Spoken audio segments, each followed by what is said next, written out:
Final day of the 2026 National Development Series is here. We have a contest between yellow and red for the overall title, yet we are streaming green versus blue. We've got Michael Vassallo and Annette Ruffle again on the stream this morning in the para pairs. 15 ends. They are up against Lucas Protopapas and Joanne Frost. Our first look at the two of them. Lucas was very excited this morning, the fact that he was going to be on live stream.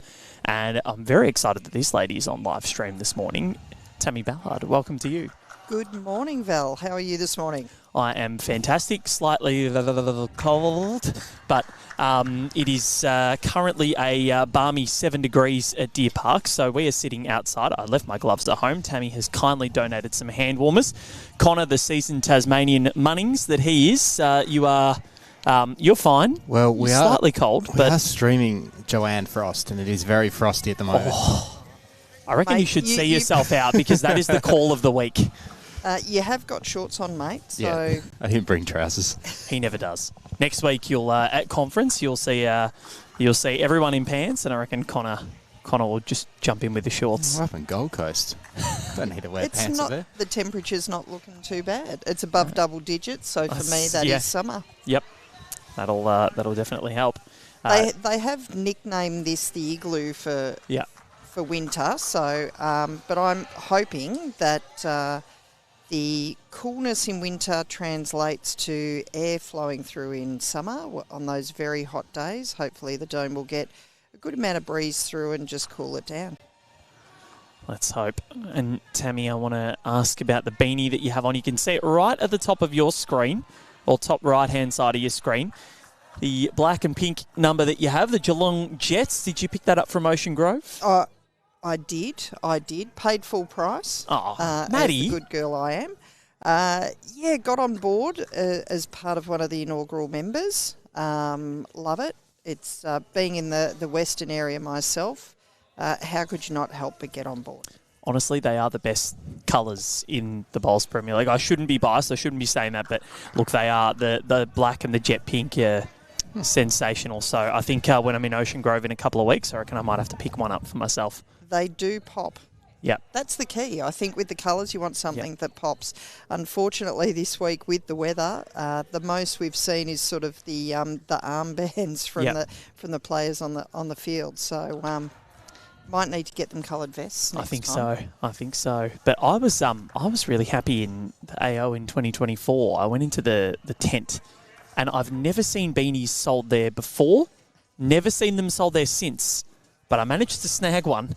And I was really, really pleased because I'm wearing that today, an AO branded beanie. There's not many of them going around, so I feel like it's a 1 of 13 edition or something like that. I was going to say, actually, just recently at one of our BA events, I was wearing a jumper that was a rather warm one from the Vic Open. And, I was pounced upon to say, where'd you get that one?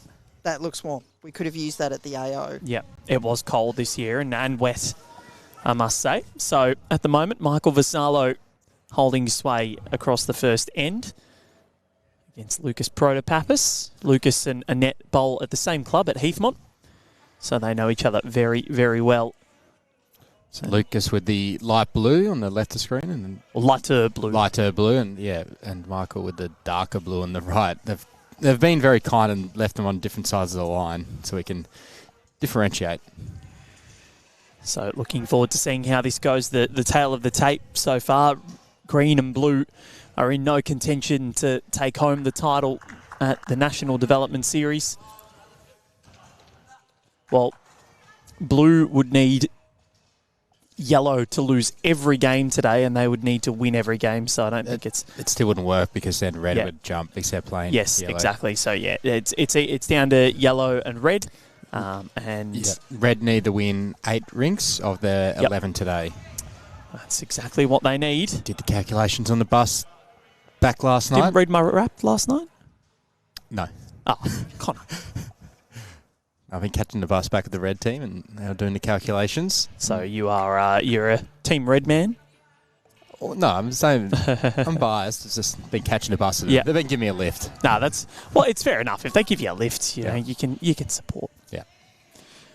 So yellow or red, it is yellows to lose. They are a long way in front. What's insane is that red could win 6 rinks to 5 today, go unbeaten on each day and still not win the competition because of the amount of rink wins that they've had. Yellow have just been dominant across the first 2 days, and that's been led by Cooper Whitestyles, Jodie Nikolic and Lisa Phillips, all of whom are unblemished across their 6 matches so far.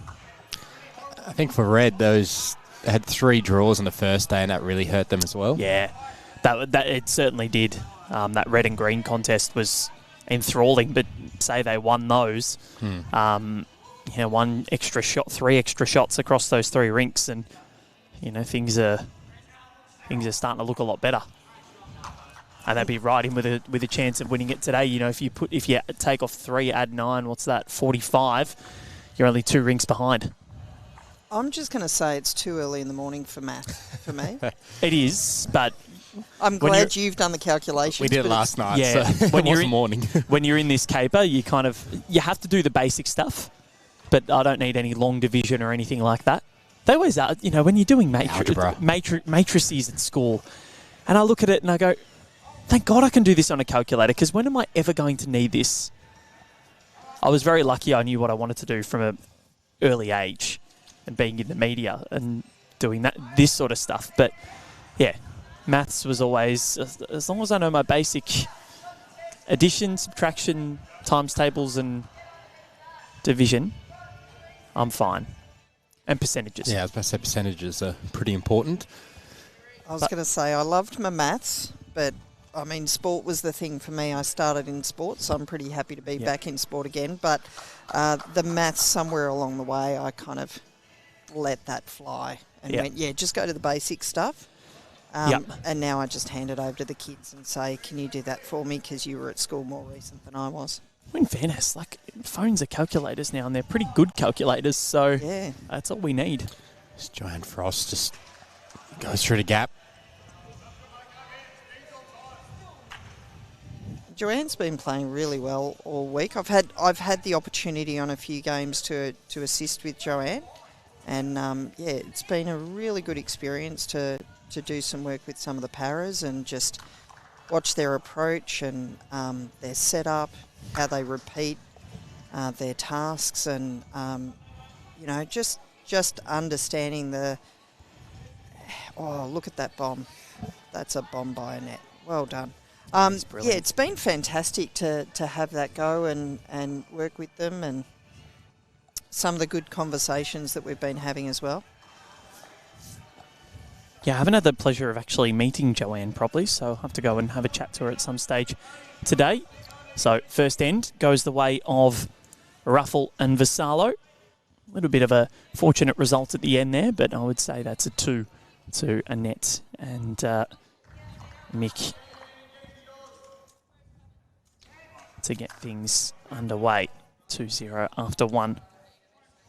Yeah, Joanne did say to me at one point, and I was doing a bit with Caitlin as well, following some of their games, and they sort of said, how are you enjoying it? And I said, yes, but no. And they said, what do you mean? And I said, we all know that you play better against better bowlers. And I said, honestly, all I want to do is get out here and play with you. I said, because I know I would be a better bowler for it.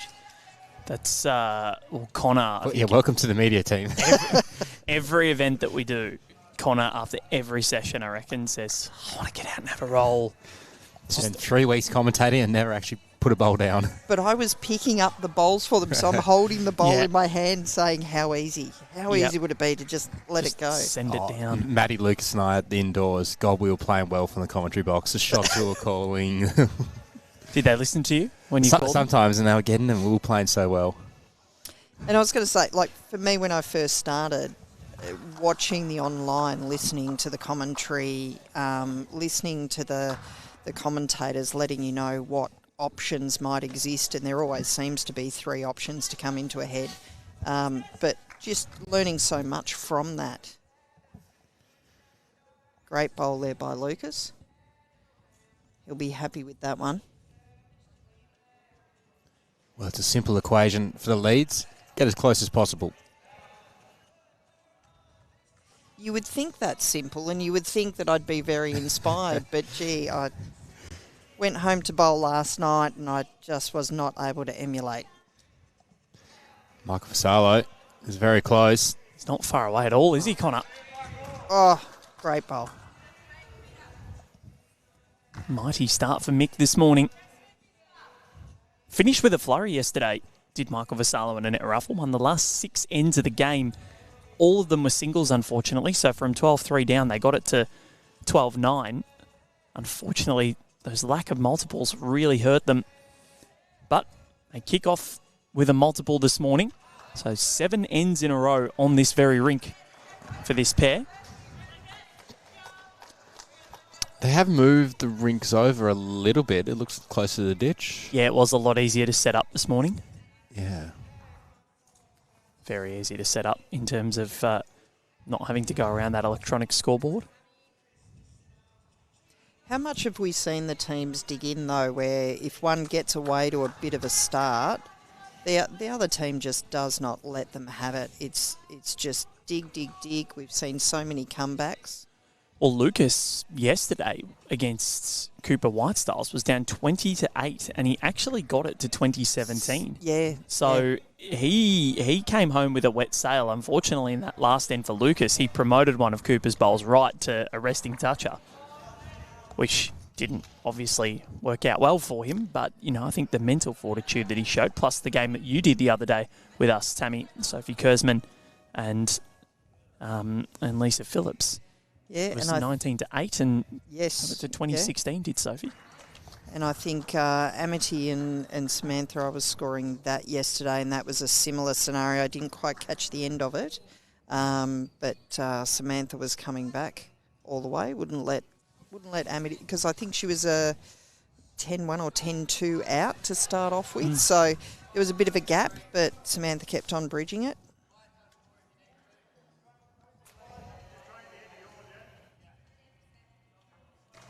So Linda Rose out here this morning, one of our carers, helping with Joanne Frost. Coaches for Team Blue and Team Green, Stewie White for Blue and Kelly Ray for Green. Both great people. There's a bit of Sweet Caroline echoes around Deer Park. Lack of... It's actually weird hearing Neil Diamond sing it, because usually you never do. It's the crowd. Yeah. I must admit, actually, that has... Joanne's a bit of a dancer, so I have seen... Yes. When the music starts pumping, she starts getting the body going. And I think Annette's very similar. I reckon she's a goer on the dance floor too. Lucas is as well, trust me.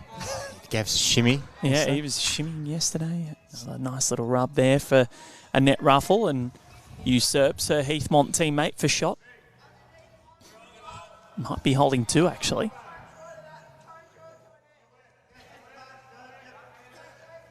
It's a nice shot on the backhand underneath Lucas, and Michael's front one. Trailed a jack back to Lucas for 2.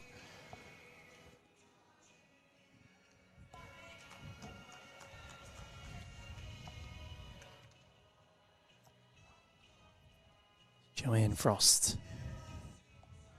on the way down. Oh, they'll come back from there. Yeah, don't mind the track. Lucas is interested. Just needs a run. Yeah, hasn't got the legs, unfortunately. And her line, Connor, that was the shot that you were after, because her line was spot on for it. Yep. Nice side up.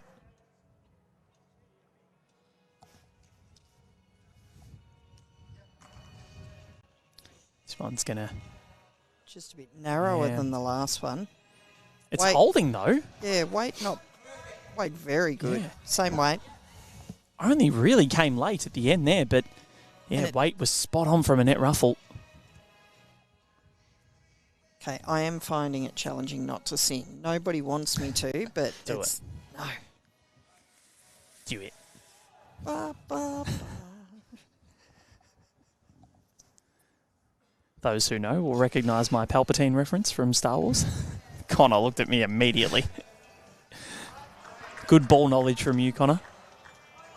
This one looks better. Much better. Joanne Frost. Oh. Well, you know what they say. Holes are made for bowls. You knew exactly where I was going then. Yep. You beat me to it. It's Michael Hollywood Sorensen and I was saying that a lot during the 2024 AO. He taught me a lot of sayings. Some that I'd never heard of before.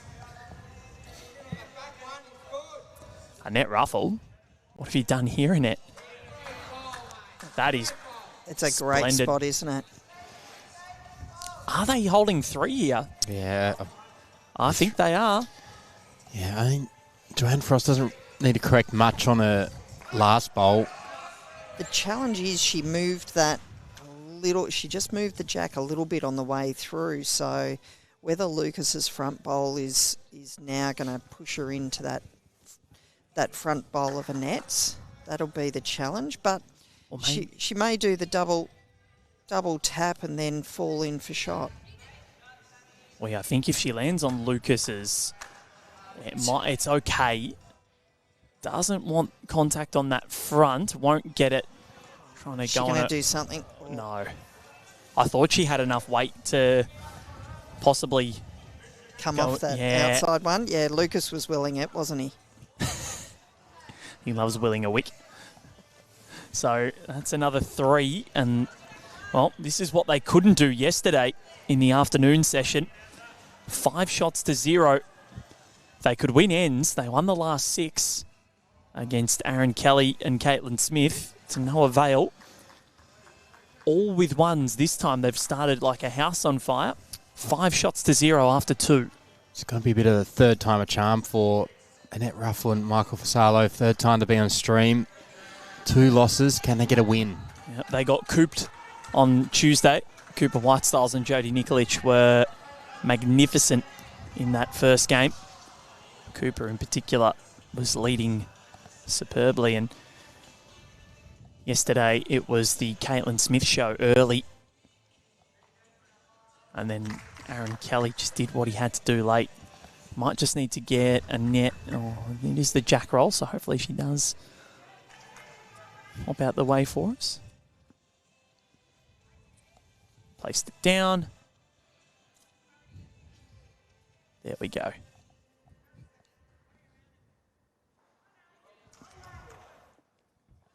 Michael Vassallo. Oh, now a bit of free from desire. Pops over the PA system.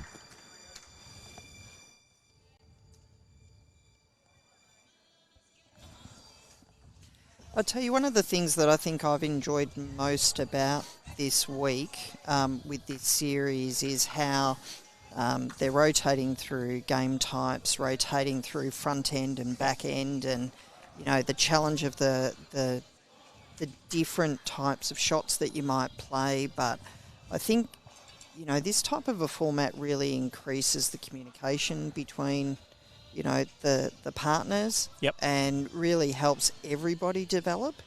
You know, get into each other's thinking. We don't get stuck in that one style of game. And everyone's played in a different position, you're right. Like you look at players that have started the week in lead, they're playing back end today. And I think that's what's important because it allows you to be succinct with your calling. You get better at calling heads. You get better at communicating with your teammates. You learn who needs more information, who needs less. Yep. And I think very much there's also that element of saying, well, okay, my draw game's on or my upshots are going pretty well at the moment. And even, you know, for here when you've got, with how many bowls you've got with the 3 bowls, it means even the lead with that third bowl, you might be making a slight adjustment of what you're calling them to do based on, you know, the different positions they've had all week.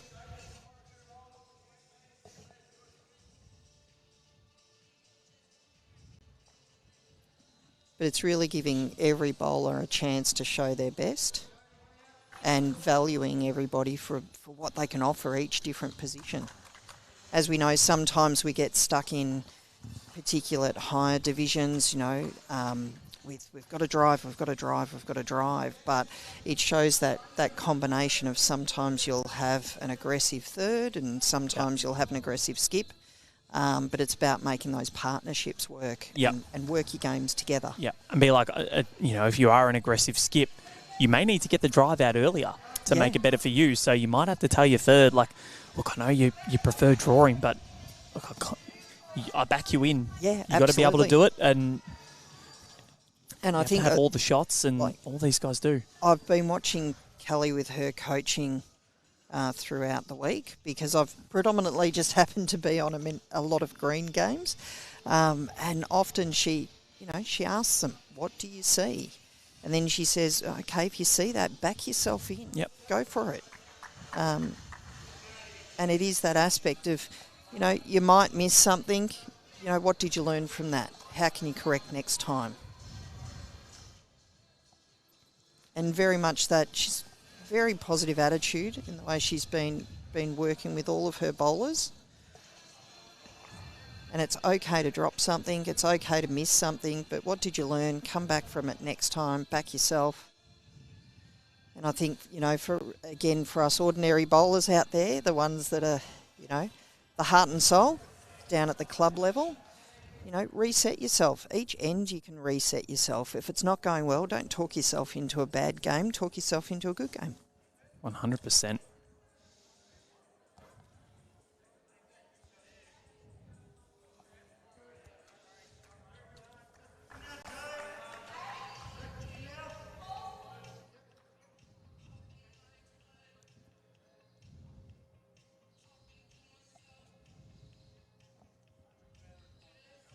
And that just cut the head just a little.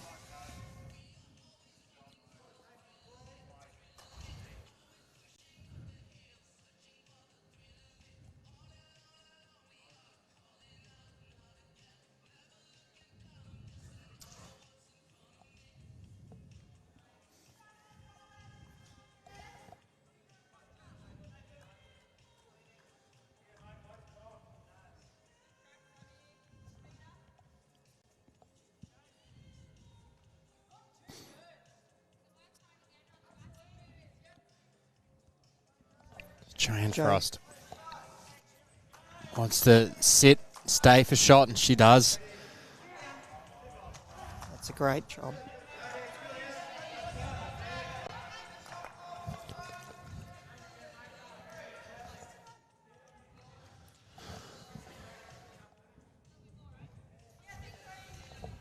Bit of an earlier start this morning. Been staying at 9 the last 2 days, but wanted the players to get home earlier today, so Lindsay Clark decided to start at 8:30. Yeah, Lindsay's not a morning person at all, so I was really surprised to hear that question come out of her mouth. But means my surprise was actually getting here and none of you were here. Oh, we did arrive at the same... Oh, actually, no, you were in the car when I got out, so how long were you here before me? I was here for a bit before you guys. I just have to wait for the players, so whenever they decide to leave. That's what I thought to myself. Early day on the third day, oh, look at Joanne. Joanne, that is gorgeous. It's made of three, potentially 4. Yeah, so I got down here nice and early where the door wasn't open yet. But one of our umpires, fortunately, was here, so I was able to yell through the metal end and said, please, let me in. That is early. Yeah, I think I was just before 7:30. That is... Yeah, well, I think I was 7:40 getting here. Stopped off. Yeah, no, I was doing some coaching with the bowling arm. Ah, nice. I did see that. I stopped off for a coffee on the way here because I didn't have time to make one this morning. That might push that one in. Oh, it's just stayed on the high side. So it's probably exactly where that last one was. So big chance for Joanne Frost to jump in, add another. Her 2 bowls this end have been mighty. Can her third? Could she even sit that bowl away and stay for 4? Land on it? If she pops that, she could stay for 5. Sorry, 5, sorry. Yeah. Sorry. I meant to say 5, but I don't know. I've had my coffee too. It's Joanne Frost. Wider line. That's all right. So Taking a safe line. Yeah, it's still going to be 3. And a much-needed one at that. So the run of 8 consecutive ends on this rink for Michael Vassallo and Annette Ruffle has ended. And they lead at 5-3 after 3. We're a fifth of the way through this contest. 15 ends, 2 hours, 15-minute time limit. Means we go until 10:45. And I must say, is every chance everyone's still warming up in terms of just the body heat. Us included, Tammy. Us yes. included, but you have donated these hand warmers, and I must say they are just... They're pretty good, aren't they? I never use them, and I don't know why. No. I've done, as I said yesterday, I've done some VFL games in Williamstown at 5:30 in the middle of July when it's raining sideways. I should have put these in my fingerless gloves, and that would be incredible. And I think I will be doing that next time. They're pretty portable. You can pop them into your shoes when your tootsies get cold. Just whack them in the front of your shoes. I do always get cold feet too. Yeah. About the activity or physically? No, it's just physically cold feet. Cold feet and cold hands. Ooh. Always. Yep. I'm the same, which is why I've Yeah. got the fingerless gloves. Yeah. I bowl with a bowling arm, and I love it in winter because I can wear the gloves. Yeah. So, although we haven't got BA branded gloves yet, I think that's something that BA needs to go in. Branded beanies. Yes. Like, it's why I'm happy I got this AO one, because you can wear it. And then the Jets one, I think, when I'm at Ocean Grove for the schools championships in a couple of weeks, I'll be getting one of those. I do love a good beanie. I will say I go out to schools occasionally and do the rookie rollers out in schools, which is quite good. And when we're doing sort of 3 or 4 weeks, often, week 1 I'll wear my BA uniform, and then week 2 I might wear my club uniform so that the kids get to see something different of saying it's not the whites. And then week 3 I might put on some Jets apparel, so then you can sort of... And it's often with the kids, if you can relate it to sort of, this might be, this is your big bash team. Yep. And often for the kids, it's about being able to relate it to something that they're doing or that they know. Yeah, exactly right. Or if you're talking about pennant and they sort of look at you a bit funny and you go, well, do you play footy or netball? What's the weekend game that you watch? Yeah. And it's amazing. Once you can connect the kids with something that they know, they really 100%. Can understand that concept. And I think what clubs are doing now with the modernised merch, I think, is really important. I think Thornbury is a club that does a really good job of it near our office in Darebin. They've got caps, truckers' caps. They've got really good beanies as well. Yep. Plus the kits are a lot more modern, and we're seeing clubs ditch their old-looking kits, the ones that look weathered and the colours are very bulky and aren't modern. And they're coming into the new age, and there's some that look fantastic, some that are still a work in progress, but we won't say who. Deer Park have got their merch here, so you can come down to Deer Park and buy a few things, and they've got quite a bit of good stuff. I think Lucas getting another toucher there. You look at Algester, what they're doing. I know I talk about them a lot. St. John's is one of the benchmarks as well. They are... Those club kits and their BPL kits as well are fantastic. The Jets BPL kit's brilliant. Sunbury's is pretty modern. Yeah, and it's interesting too. A lot of clubs are now looking at the mascot side of things. So not just about bright colours, about how can we get the mascot? How can we match that with the catch cry? How can we connect things maybe to our local community or our name? Good bowl there from Michael Vassallo. And those are all some of the fun things that are happening around bowls clubs and just making it just a little bit more exciting. Certainly. I know Cremorne, Connor, you had a big hand to play in their new club kits, and they look magnificent. I don't think I had any hand I thought play. You did. No. Oh. But no, they do look really great. The big hand to play I was a member. Yeah. But yeah, they do look great, and Come on, doing good things. They are, and you know what? Actually, I just thought of it. took inspiration from the... Do you remember the KM56 range?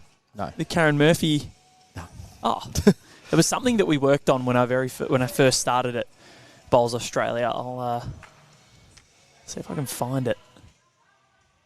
I'll tell you, one of the things, I work with a few clubs with supporting when they're looking at uniforms, and one of the clubs, Shepparton Golf and Bowls at the moment, we've put out a couple of surveys to the members just to start off with to find out if they were interested in having a mascot. And then we moved on to, so once we had feedback from the club members, we were then able to go on and provide some options to get some feedback on that. So even as your club support managers, those are things as clubs you can reach out to us for support and engaging some of your members about moves you're trying to make. And it is important to engage your members to get their support. Great bowl there. It'd make at least 2. Yeah, and the head set up pretty well. No massive target. Does Joanne have what it takes to get that jack back to Lucas Protopapas' 2 bowls? It's a very tough shot to play. Or does she just go for that dead draw? There's no way that you can really have a run at it. The question, I probably would have questioned whether we could have come in on the forehand, but I think that front bowl's just in the wrong spot to... And her weight for the shot that she was just playing was great, brilliant. So just needs to adjust on her line. Annette Ruffle sending this one down. I just need Lucas to just come out of the way a little bit. Well, that's another one.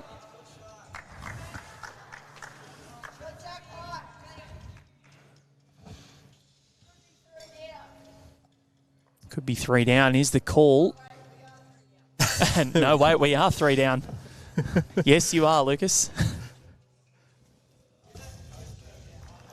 He could have asked us. We would have told him. That could be a wrong bias nomination, Lucas. No, we've got to have something better than that. I mean, Rinkside Live has been to bunker a few times before. I think it was a BPL we did. Yep. Maddie and I had to do some VAR indoors with a bowl touch the jack on the way to its dip. Yep. And that just taking the weight off on that one. Yeah, so this is going to hurt. Can Annette add? It's a free kick. Can she say, or can she nail a 4? And she has just been so accurate. Hope I didn't moz her with this one. Mark this in the book. I reckon this is going to come in nicely. Keep rolling. No, you mozzed it. Oh, that's probably your fault, Val. Yep. The alley call. I think... It might be. No, I think she's in. She's close. I think Lucas is calling for the measure. Whether Lucas's back bowl beats it, I'm not sure. Only 2 taken out at the moment. Jess McMullen.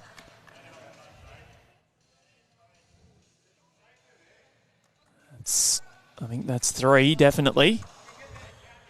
And only 3. I think I have mozzed it. Early call.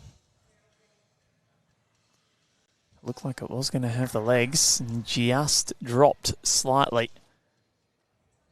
Oh, no, Jess likes the green.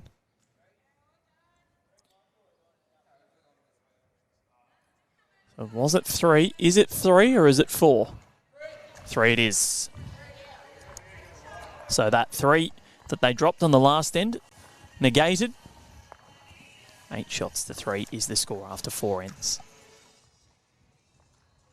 Dougie Wilcock watching in Bulgaria. Good to have your company, Dougie, once again. Always watching on.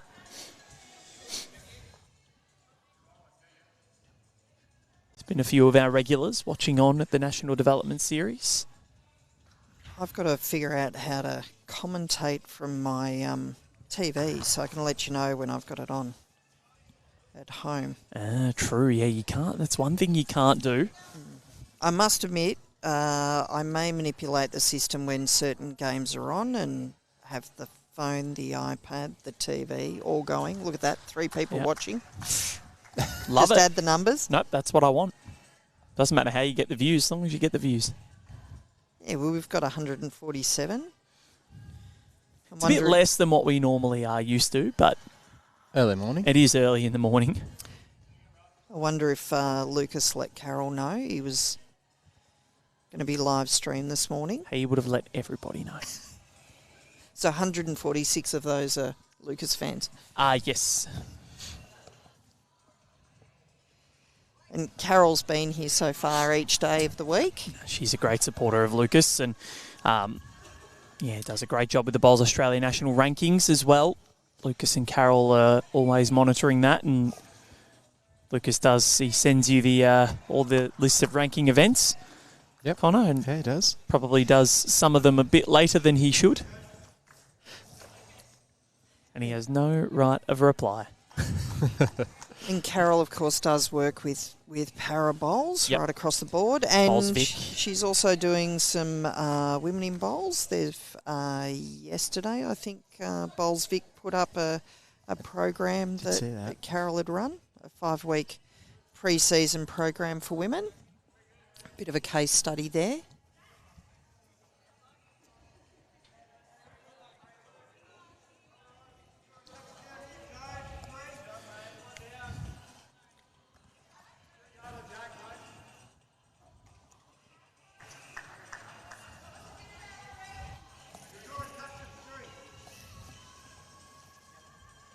Also want to extend our sympathies for those in Nepal after a flash flood. It's left more than 150 people perishing, which is extremely sad. So hopefully all is okay in the Himalaya region.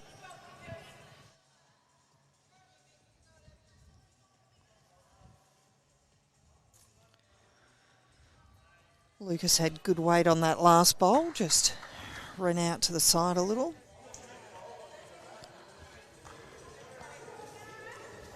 Just still finding the line a little bit for some.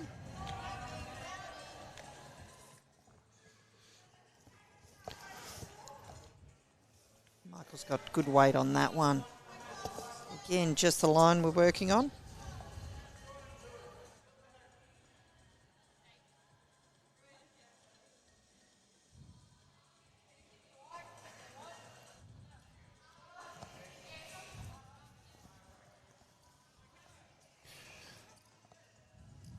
This one's looking good.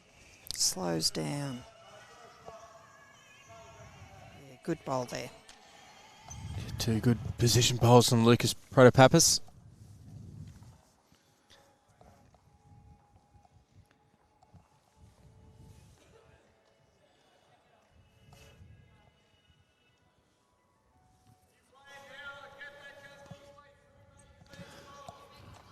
Still a very open head there, but everyone's got a bowl in a position where if the jack moves, there's something to catch it.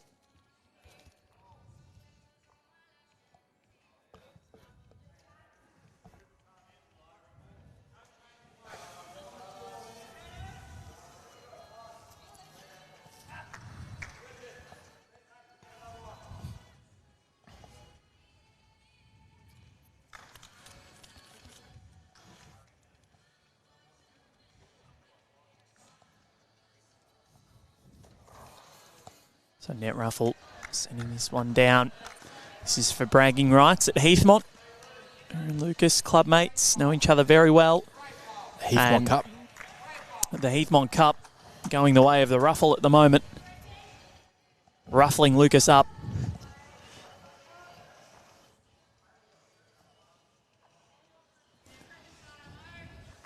That is superb.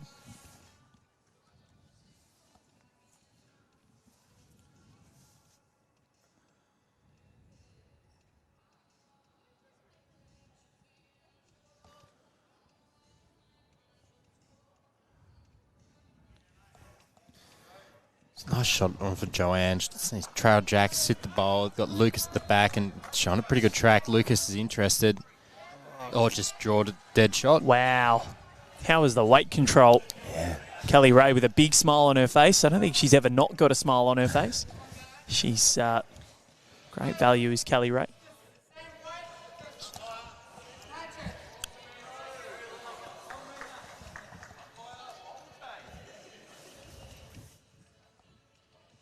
And this conference next week will be Kelly's first conference, she was saying. Yeah, missed the last one. Yep. So a few. Mick. Mick. The shot was great. Unfortunately, we didn't see it. We saw the outcome, not the... Annette was able to play that perfectly, just hit the ball at the right angle so the jack didn't go all the way back to Lucas's, just caught on her own. It's the perils of bowls live streaming. You can tell people, but unfortunately, in the heat of the moment, it is very difficult. And also, players might not be as used to being live streamed as what others are, so you do tend to forget that the cameras are there.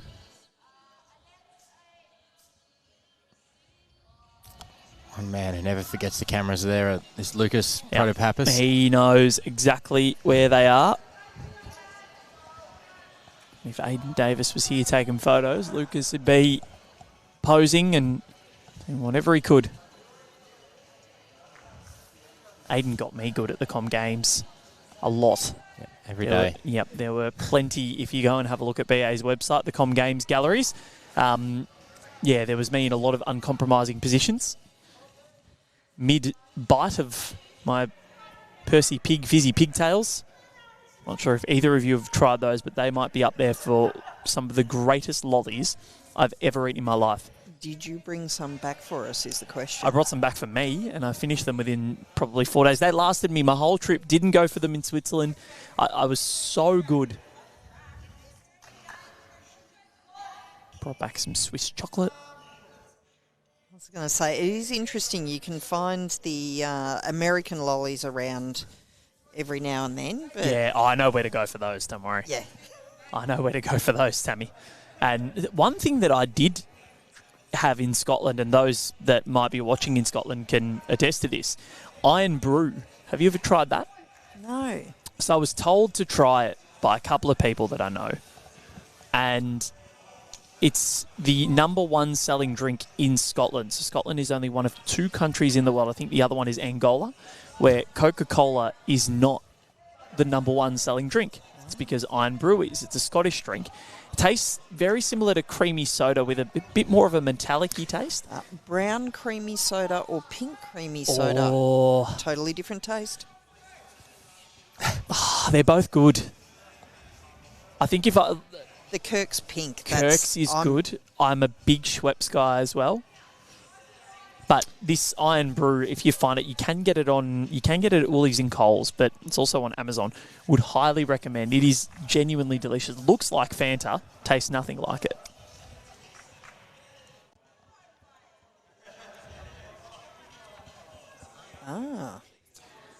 So Scottish soft drink, often described as Scotland's other national drink after Scotch whisky, introduced in 1901. And yeah, it's an orangey drink. The flavour of Iron Brew is known to be difficult to describe. The fact that is a fact that has even been used in the manufacturer's advertising. Public surveys have turned up words such as tutti frutti, bubblegum, and cream soda, and even an undertone of iron or rust that has been referred to as girders. There you go. So, well, would highly recommend everyone try it. Stewie White, the coach of the Blue team, said that he's actually got a couple in the fridge at the hotel. Brings it with him. Nice little taste of home. Well, I can say the most I use creamy soda for is an imitation butterbeer from Harry Potter. Yes. Vanilla and the butterscotch. Add that with a bit of cream, and away you go. There is an adult version, of course. Yep. I had but I don't want the adult version. The kid version of everything is better. But I had a butterbeer at the cafe where J.K. Rowling actually wrote the Harry Potter books in Edinburgh. So that was really cool. And I have had it at the best butterbeer I had Harry Potter related was actually at the London Warner Brothers studio tour. Mm-hmm. One of the best things I've ever done. cost an arm and a leg, but was worth every cent. It's so cool rewatching the movies and say I've actually stood in that very spot. This is looking all right from Lucas. Yeah, back to the bowls. Oh, great bowl, Lucas. Nicely done. Lucas can be an interesting character. He can be a really good confidence bowler as he keeps developing. He can be a very happy chappy. I've played Lucas a couple of times in Carroll. And it's always been great fun. Always played in great spirit. And he just loves the game. Yes, he certainly does. So the morning sessions across Deer Park Club see 3 rinks being played, and the middle and afternoon sessions are where we see the 4 rinks. So each team plays 11 rinks across the afternoon. Another great bowl coming down from Lucas. Oh, fantastic. Well, it's a desperately needed end. This is a very similar start to what Aaron Kelly and Caitlin Smith had yesterday against Michael Vassallo and Annette Ruffle. And I think it was almost a carbon copy where, well, it was the 4th end where Annette and Michael were able to score the 3. But in the first 7 or first 9 ends, they only won the 1. And that was with a 3. So wow. The problem was they weren't scoring at the rate. Caitlin and Aaron weren't scoring at the rate of knots that Michael and Annette are scoring at now. So yeah. Very hard to come back. But again, this is where they're proving their mettle. What certainly does help is they have played on this rink twice. This is Lucas and Joanne's first crack on this rink.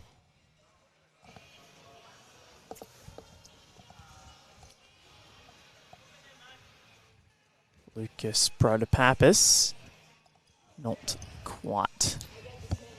It's a good spot, as he said, as he walks past. He's got the tee now.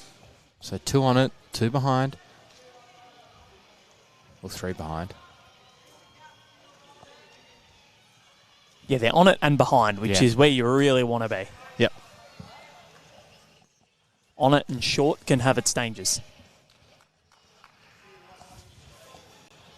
But Joanne Frost now needs to really convert this, because another end win to Michael Vassallo and Annette Ruffle makes things even more precarious for Team Green. Look, I can see her going for the draw here, but it wouldn't surprise me if she did a little push through, because she's just got that much finesse with her bowling.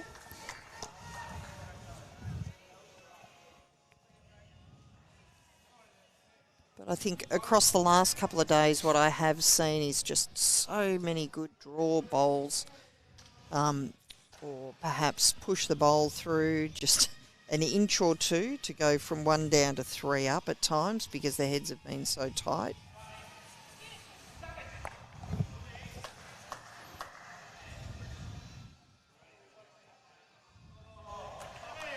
I think one of the things that we've got to remember, and often, you know, when we're bowling on a Saturday, we'll have, you know, skips that will say, oh, look, that's ended up in a good space. And for us as bowlers, we turn around and go, oh, no, but, you know, my job was to get it on the jack. But it gives you options. So you look at this, and Joanne's got a very good upshot. And so the fact that particular one by Annette has gone through, she's now got the tee. Which means if they do change their head, it really does cut down that option for Joanne to play an upshot.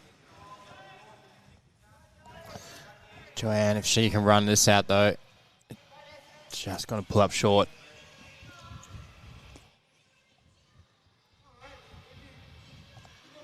So we are a third of the way through this contest. 15 ends, 2 hours and 15 minutes is the time limit for those just joining us this week. And Michael just pointed out there's just that beautiful little shelf there that Annette can run down. So even if she is a little bit wide, she could sit off any one of those bowls to come into the head. Just a bit short.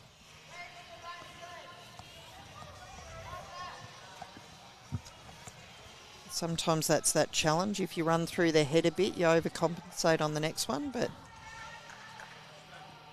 these guys have got the 3 bowls, so the last one, I'm sure Annette will play a bomb.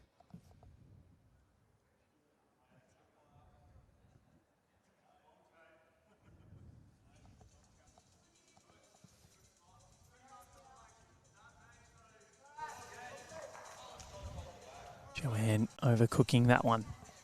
Annette Ruffle's last bowls this week, from what we've seen at times, have been fairly damaging.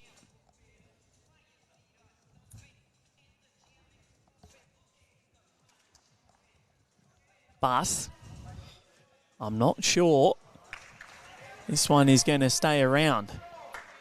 Hoops away, and a chance. Great weight to come in with what she was trying to do. Yep. What's Joanne going for here? Is she going for that Michael Vassallo bowl? I don't think Lucas really saw it as the option there, but it's only worth one more. It's just I reckon Joanne's way to draw. If you can sit the bowl, it's all well and good. She's got good weight for the sit, but just on a wide line. I thought that was worth 4, Connor. Because if she's it would have been because her bowl was the next closest as well. Yeah. Yeah, but if you go with that much weight, if you go with really heavy weight, your bowl. But not heavy, but like that weight was Yeah, there. just a call for one, was it? Oh, so it's worth 2 more. 3 more for stage. So yeah, just the one. What? Really? We'll have to let Lucas know he wasn't really looking hard enough. That one's No, wrong, yeah, guys. no, that's So yeah, it was only one. Eyes deceived us. Oh, that could have been a really big missed opportunity.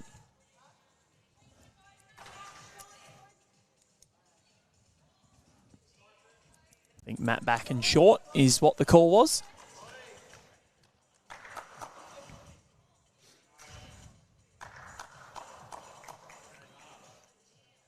So pump up the jam is what's playing.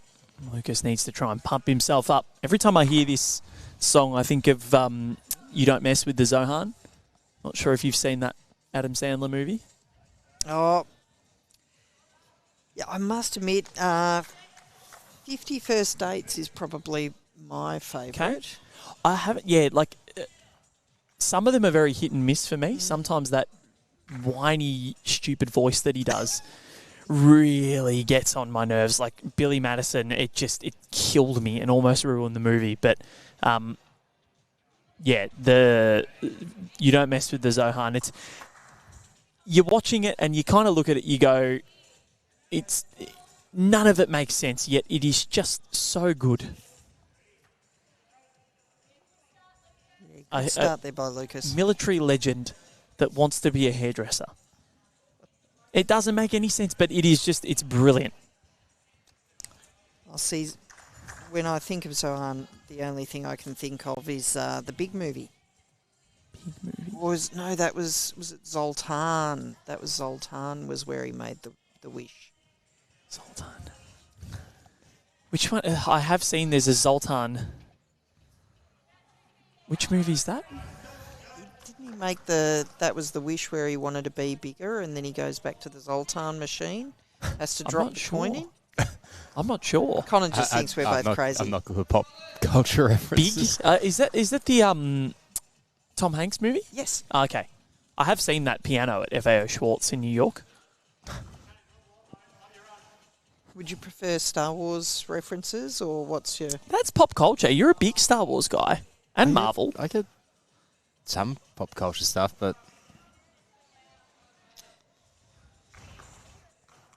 What's your go-to Star Wars movie? Oh, it has to be Revenge of the Sith. Yep. Yeah. You can tell which era we grew up in. And look, the originals are great, but There is only one correct order to watch Star Wars. 4, 5, 6, 1, 2, 3. 4, 5, 6. Skip 1. 2, No. 3. No, you skip 2. No. 1 and 3. All of them.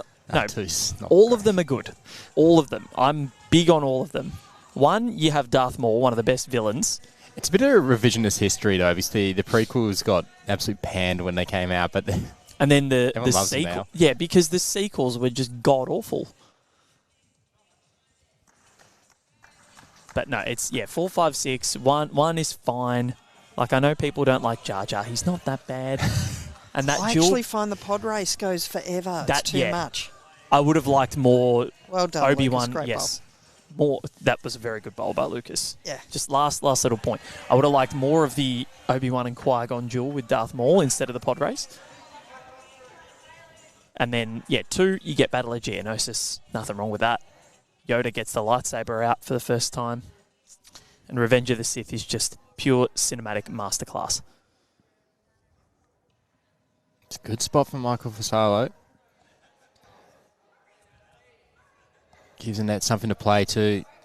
A cannon onto Lucas's bowl, push the jack back. It's such a new opportunity for people. You know, if you've not played back end before, as soon as that jack's loaded on that front bowl, it doesn't take that much to pop it back. No. Especially on a surface like this as well, when things are fast. And I think you'll see it. You see the differences between, say, here or a Broadbeach, as opposed to what you'll see at Leamington Spa next year, where you have to hit it with a lot more force. Yeah. And this is where if you can't go do it yourself, watching the bowls is so important to help educate yourself to see the types of things that can happen. Yeah. You know, if we've never watched it, we might just be trying to, really bang the living daylights out of that front bowl. But in actual fact, it's just a little pop.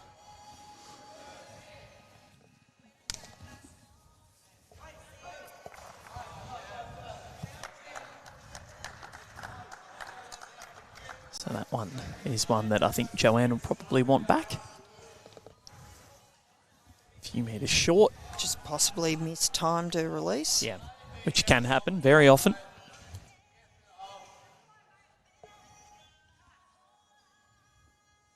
So up next we have another fours round, and then following that we will finish with pairs. Am I right, Connor, or is it triples? Pairs. Not a bad spot, finishing over the other side. We're giving multiple chances here. We do stream Nathan Lynch again, which I'm very excited about. I think in the final session of the day, he has dazzled us on this rink. And he'll be leading this time. Oh, what? What is this travesty? I've become a big Nathan Lynch guy this week. I mean, the second time I've had the pleasure of streaming him after Nationals last year.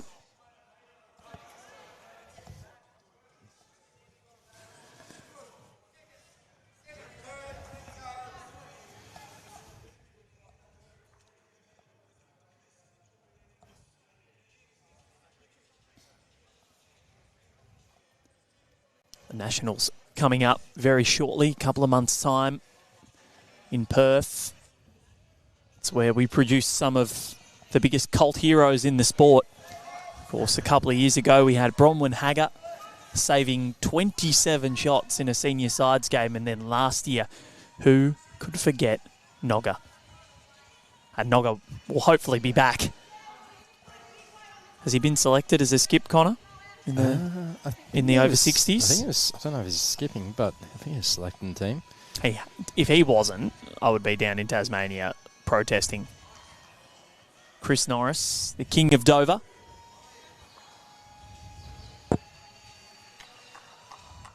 Joanne Frost.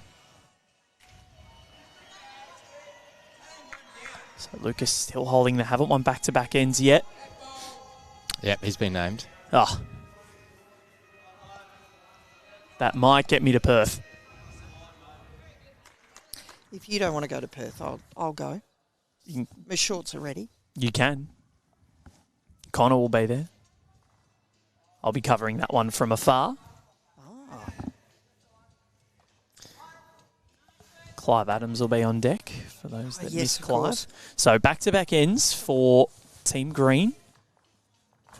Lucas has got his trademark smile happening. Yeah, where is he? There he is. Yeah, he's always smiling. Saw him get annoyed a couple of weeks ago. It was one of the first times ever. What did you do to him? I actually didn't do anything. It was just about a certain situation. I think it was something to do with Essendon.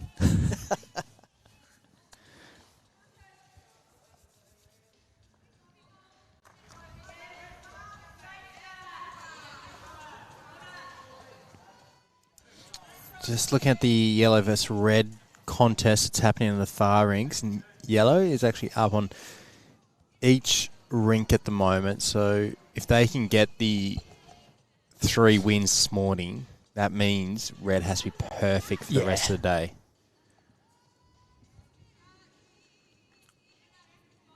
We want it down to the wire, though, don't we? We do. Yeah, but then again, we're actually not streaming yellow versus red in the final session of the day, so we could actually have the definitive match in the next session. Yeah, that seals it. Jacob Aitken, I think, has just played a bomb in one of those rinks, so I think Team Yellow, I think they're going to be the first colour to win 2 National Development Series titles after doing so in the first iteration in 2023. The team has changed a lot, and they vary every year, but year we saw the likes of Brianna Smith and Nick Carl in the team. They have gone on to bigger things in their bowls careers, both of whom are right at home, or not right at home anymore. I'm so used to saying it, they're just jackaroos. The amount of times over the last 5.5 years that I've said it. Michael Ruffalo did it. Sorry, Vassallo. He did a great bowl there. Michael Ruffalo, could you imagine having the Hulk out here? Yeah. I was going to say, Lucas's first bowl, he didn't look that impressed when he let it go, and then it ended up quite well. And then Michael's sort of almost pigeon-paired on the other side. An interesting battle happening within that yellow and red battles, whether Jodie Nikolic, Cooper Whitestars and Lisa Phillips can go unblemished. So 9 from 9 throughout their 3 days.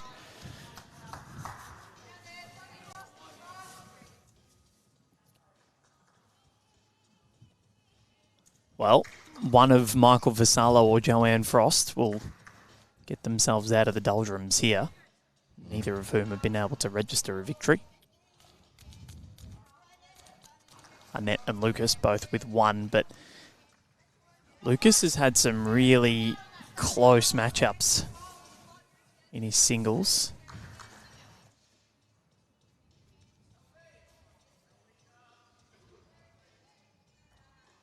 Yellow and red absolutely dominating.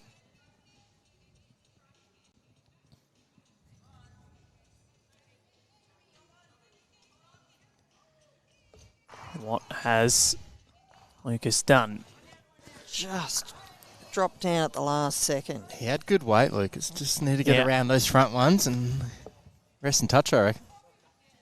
He's looked at us and he said, shocker. Well, good thing is you're only halfway through the game now, Lucas, and you're only 4 behind, so plenty of opportunities. And they're holding here as well. One bowl at a time, he says. One bowl at a time. Too much of a cliche, Lucas. He's sort his collar out. That's the problem. He hasn't dressed himself properly. Do you know what he told us? They were in the office, and he was folding some stuff. Go, don't you fold when you pack your suitcase? No, Mum does it for me. Or Bethany, his partner. Bethany's a gem. He doesn't do it himself. So Carol or Bethany, if you're watching on, make him earn it. Make him do it. Much stronger women than than I am.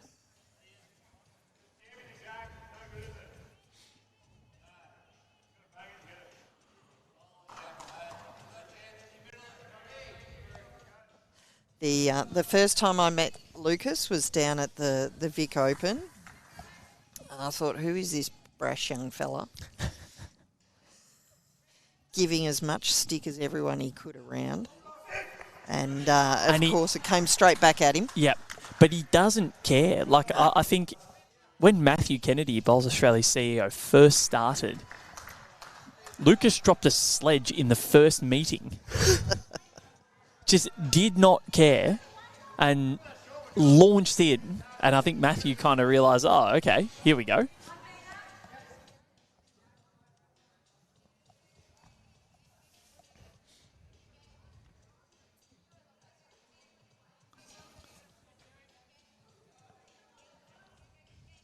We always just divert to the fact that Lucas fell asleep on the job one day. Was shredding some paper and sitting on the floor, and all of a sudden he just put his head down and nodded off under a desk. I think the first time I saw him in the office, he said, "Oh, Tammy, have you organised your lunch?" And I said, "Oh, no, not yet, mate." And he said, "Oh, well," he said, "there's a nice cafe down the road." And I said, "Oh, yeah." Want to drive me? Want to drive me? Yeah. Yeah. So I'll come have lunch with you, but it was more about he wanted me to drive. Yeah. Yeah. Have you got your lunch? Like, yes, Lucas. But I will go and get a coffee, so if you want to walk up with me, you're more than welcome to. We do every Thursday. We have a little lunch crew. Goes for a walk and gets some lunch or a coffee, whatever. Yeah, I think Leah immediately said to Lucas, "Come on, mate. Stop trying to sucker people in." Joanne suckering into the jack. Great bowl. Great correction. Yeah. And that little bit of extra weight. Well, the way that it's sitting, they're holding 2. They've won the last 2 ends. If it can stay this way.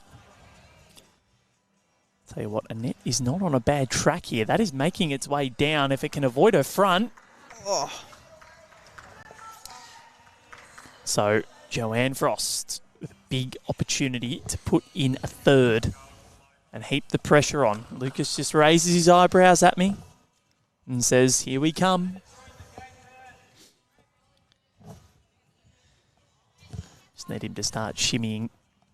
Joanne doesn't really want to move that jack, because if she moves it, it's only moving back towards Michael's bowl. She's probably stayed a little wide just to avoid that. How's her weight? How is her weight, Joanne Frost? Settle. Oh. Good effort. Just out of the count. Just out of the count. You look at that, even though Joanne's missed with her weight on a few, the line has been great. She's just had the line. Yep, even in the last end as well, when she dropped that, I think 3 metres short. It was right on the centre line. Yep. And this one's going to cut under, so it's going to be a multiple, or is it going to cut under? Oh, is it going to get rubbed? Early call. My word. Well, it was cutting under.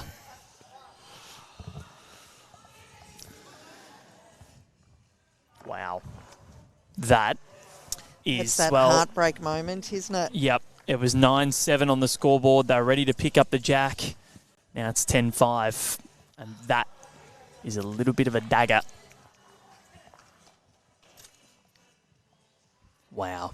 Kelly, of course, smile on the face at the back, because she says, well, you got yourself. You had the 3. And this is one of those moments where you say that's a hard pill to swallow, but you've got to turn around and say you put yourself in the position. You had the 3. Yeah, and there's nothing you can do. You have no reply. Yep. So you just give yourself 3 on the next end. Vince Calabrese watching on from Austral Eagles Bowling Club. Good to have your company, Vince. He watches every day. He loves it. One of our favourites on Rinkside Live. One of the OGs.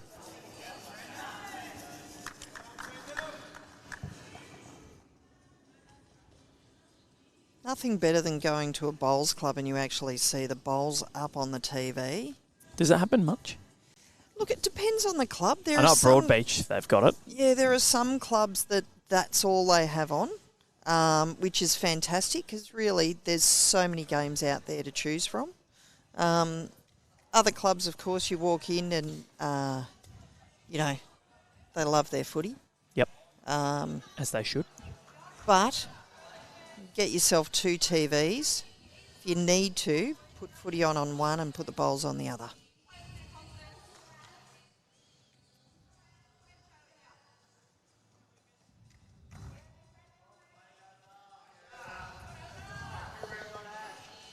I think we've got some upgrades will be coming not too distant future with BowlsLink, where we'll be able to put your scoring up on the TV.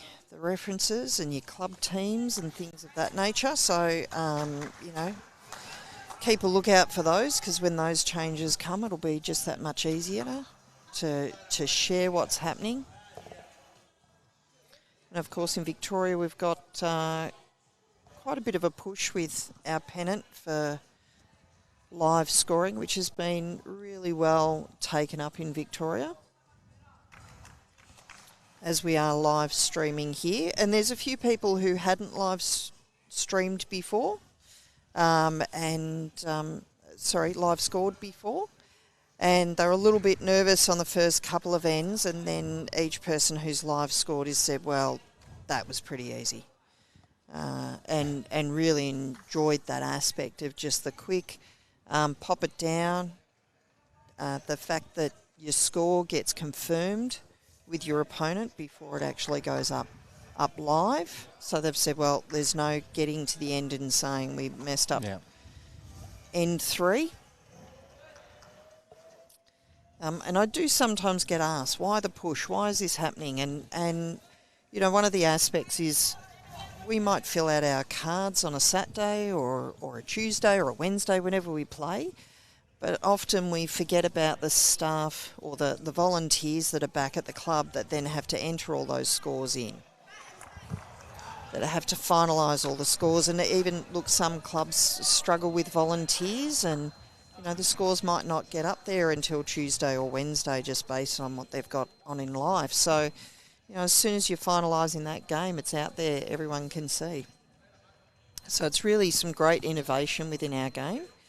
And I did hear someone the other day, they were saying, oh, they've been live scoring with their netball for some time as well. And they said, you know, the netball, it's great. So many sports are going this way. I know for me on a Saturday, when we can see what's happening in our top team at the afternoon tea break, it gives us a bit of a lift. And look, even if our team's down, we use that for inspiration to come back and say, well, okay, we've got to win ours because they might be down. So it's great for the volunteers. It's great for those, you know, who are really into the game and following everything that's happening in their region, or even perhaps friends in other regions.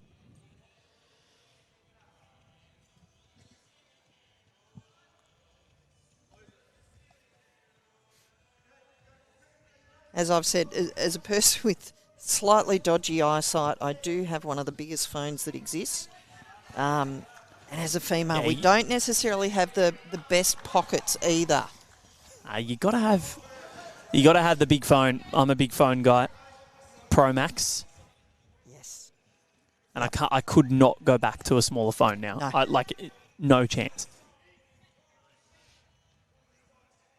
I still can't type with my thumbs as fast as anyone under 20. The millennials are ridiculous with how quickly they can type in. It's more the language they use. Oh, get me on a keyboard, though. I'm a gun. Proper keyboard. It's more the language that the under 15s are using now. Heard the word chud the other day. I was like, what the chud is that? Yeah, essentially.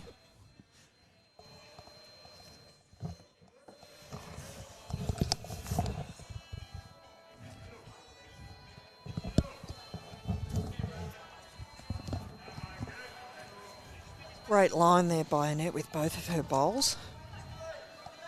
I think they might still be down 1. Yeah, Joanne definitely needs to get another one in here. Just try and negate what happened in that last end as well, and try and get that margin back. She can get it chipping away. She can get a touch of movement towards Lucas's bowls. That'd be great. If not, they've not been in front at all. This is pretty well pointed here. Looking good. Really she can good. Sit on Annette's bowl. That'd be great. It won't, but it'll be the absolute. Inside it. Drop down. Drop down. It's falling. Yes, yeah. There we go. That's a good finish for Joanne Frost. So that's 2. One more left in the tank for both Annette Ruffle and Joanne. Annette on its way. Can she change things? It's got the legs. It's well pointed. And that's a big if. Lucas says, how good is that memory? Do the same thing. She just wants to ignore that bowl at the front, that last bowl of Annette's. Yeah, I think that one, she feels like it's in her eye line. She's not keen on coming up onto it.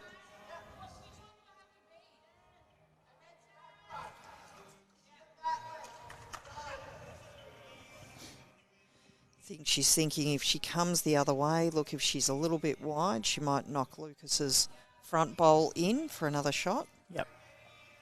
Less risk in that direction. It is safer, but yeah, I feel like changing same might bowl be difficult. She would have. Yeah.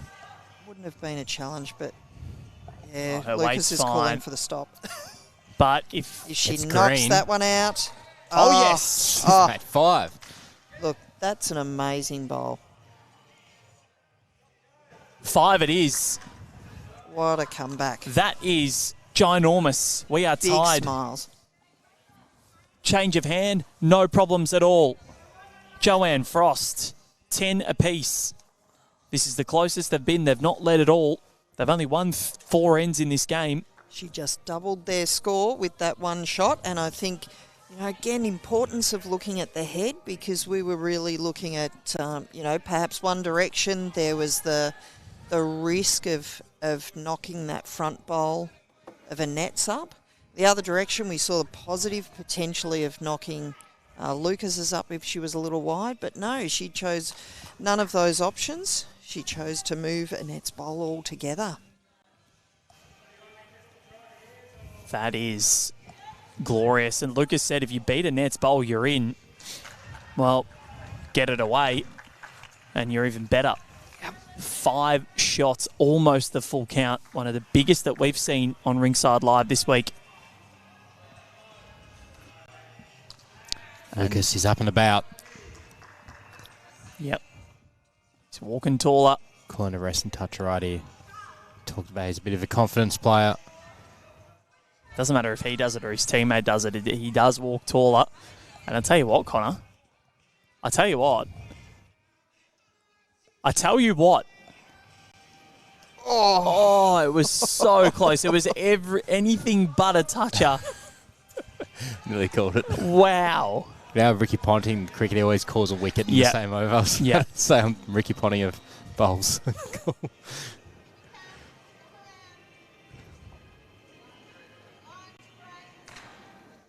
Just goes to show bowls in their head, and you can, you know, there's the potential there.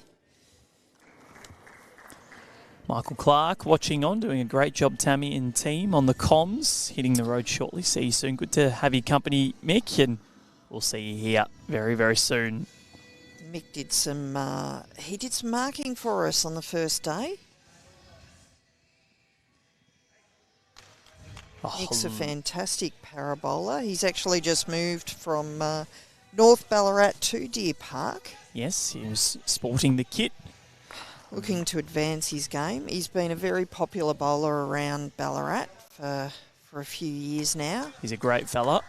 And not too far from Ballarat, being out here in Deer Park. You just sort of jump down on the highway. Yeah, Ballarat Road, and that links up with the Western Highway. Yeah, and he was saying to me the other day, the only challenge is the late afternoon. Of course, we're getting a bit more traffic around Caroline Springs getting out. So he said, if I've got to hang around for a feed and a few more bowls before I head home. No problems there. But look, I love this city. I really do. But they didn't. The planners who built the Calder Freeway and the Western Highway, 2 lanes, really? Good idea. We could on the western side, we could definitely do with that wider third roads. lane just to help the traffic on and off. Because you're looking at Truganina and all those areas plus Sunbury. Connor called the toucher, and you missed, mate. Not good enough, Lucas. Lucas has just come past Coming to with give the us high some five. expert comments. You didn't play the bowl that got you the 5, Lucas. But it was a good call. It was a good call. Yes, Mark Vassallo just drops under. Good weight. Had to try and keep him in check there.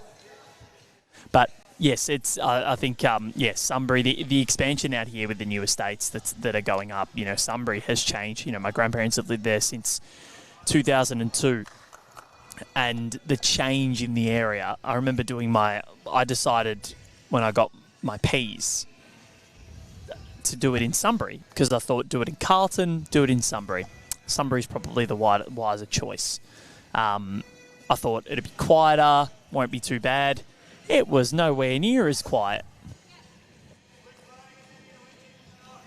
I must admit, I'm finding myself as a driver, I try to be a bit kinder nowadays. So even coming in this morning, there's one of the caravan parks along the way, and the poor people have got to actually get across the highway to get on in the middle, and so just slowing down there, flashing the lights, trying to tell them to come in, and you've got some people who'll push in and others that are sort of just desperately waiting for that big gap. Yeah. There are some interesting drivers in Melbourne. Connor's seen some. Same guy 2 days in a row. Oh, not this morning. Not today, no. Drive on a nature strip. I did get his number plate the second day. If Vic Pole. Yeah. I listened out, I could. Yeah. Well, we will name and shame. Maybe not on stream, but get in touch if you want to find this. Yeah. Any driver? Police officers. But no, it's no. I will say I'm a bit of a gripe before we get back to the bowls. I'm not sure how that many people are getting their licenses in Victoria because the driving is getting so much worse. Back to the bowls.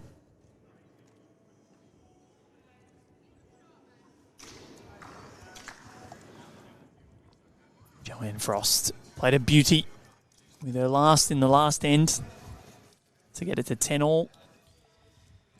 Again, her line is going to be spot on. Just close enough, but yeah. Still backing one to Lucas Protopapas at the moment with the first bowl that he sent down of this end. And Annette's got two options here, really. She either dead draws it or if she sits Lucas out. Yep. Well, I think playing this hand is the wise choice for Annette because he can afford to flop in on Lucas's. So they've not led in this match at all. They dropped the 2 with the first end and have been behind ever since. Now they're tied. So Michael Vassallo and Annette Ruffle have that extra gear to go up. That's the question. They led 9 shots to 3 after 5. This second third of the game. Lucas is just saying to play with confidence there. Tell you what, any jack movement could be pretty beneficial. If her weight is good here, Joanne Frost, she could be in. If her weight's good. He's calling it. Yes. Got it. She's in. And that's a handy spot. Very handy spot. Tell us why. It's not really... Annette can't really flop off that. She'd either be looking to push that forward a little bit. And they've got most of the things in the immediate vicinity behind as well. Yeah, but she just can't push the jack towards them. It's quite challenging. Yeah. Well, might have considered the forehand coming under that green, but you'd have to come with a bit of weight. Yeah. Stuck with the backhand, and look, it's a what's she done great here? Weighted shot. Annette Ruffle. Yeah, wow. just wasn't the room to get under. I think Lucas has just called 3. Did he? Yeah, no, I heard a 3. I thought he said 2. We'll find out on the scoreboard. I'm looking for the confirmation.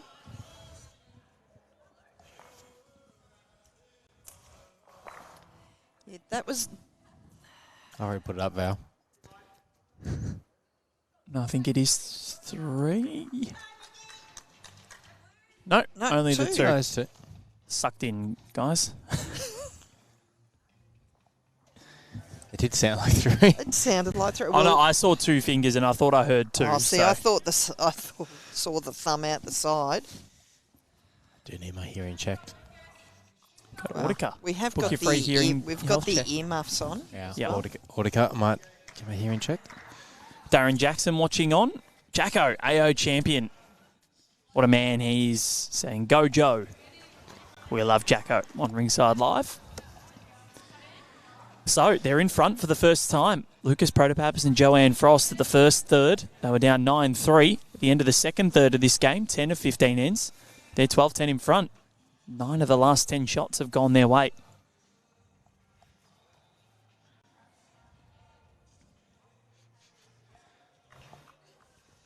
And Lucas is just going up another few levels here.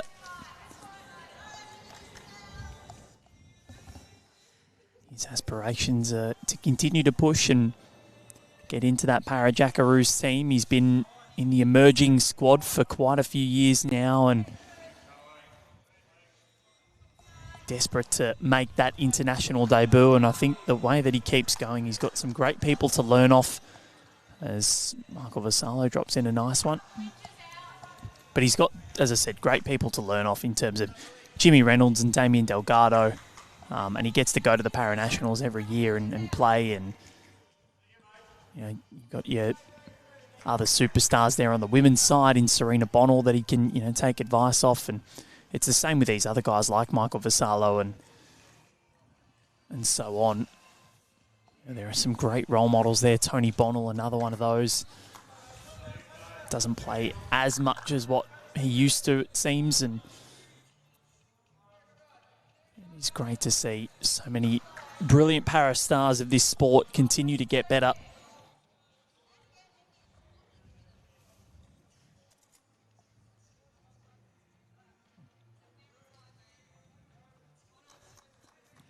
I think too, one of the things that we've, that this demonstrates really is about how our sport is for all.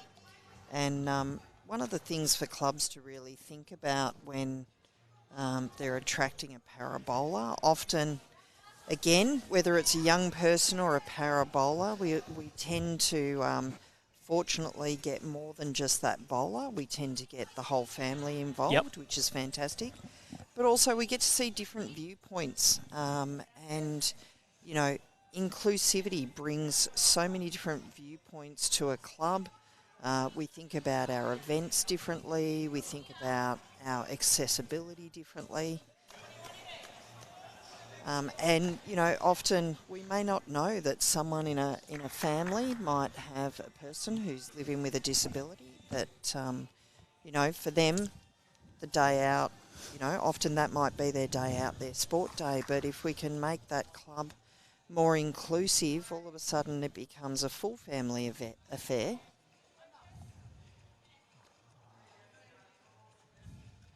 Well, that was still a good bowl by Lucas. I know a lot of people when they're starting out, they might get quite concerned about hitting that front bowl up. But what we need to remember is that often, you know, if we're already down to that bowl, there's not that much harm in knocking it up, because in that case it might open up the head like that has done. It'll give Joanne a different option to come in there without that bowl in front.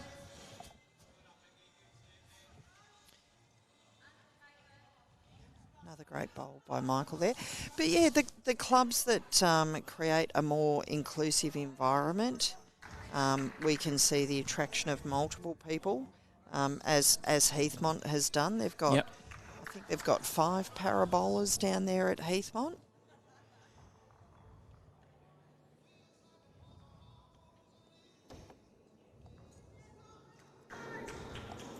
Lucas and Joanne just talking about their options. You can see Lucas indicating come underneath his own, sit the bowl, trail to jack.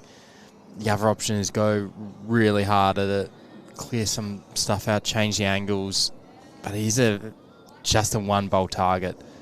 I haven't really seen Joanne play with much weight, so I think she will opt for that shot underneath Lucas's. If she's around, you can see Lucas also indicating you will sit that back bowl. Yeah, and really there's three options there, isn't there? With that one bowl, there's potentially three outcomes. Yeah. There's hitting to the head on either that front or nearly touching bowl. There's coming in off Lucas. There's tapping Lucas up, or if you come round, you'll sit that back bowl. Just depends on her weight. Yeah, it's a percentage shot. If you come the other way, really all you're trying to do is a single bowl target hitting into. So she's much better off on the forehand and the draw shot, because again, if we can't get shot, our next best is to try and get second shot. Cut it down to 1, maintain their lead, or even if we cut it down to 2 and it's even.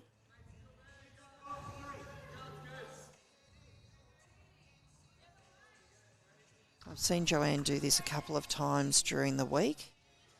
She'll just step off the mat, confer again where she's headed. Always a great idea. If you're not 100%, step off the mat, reset yourself.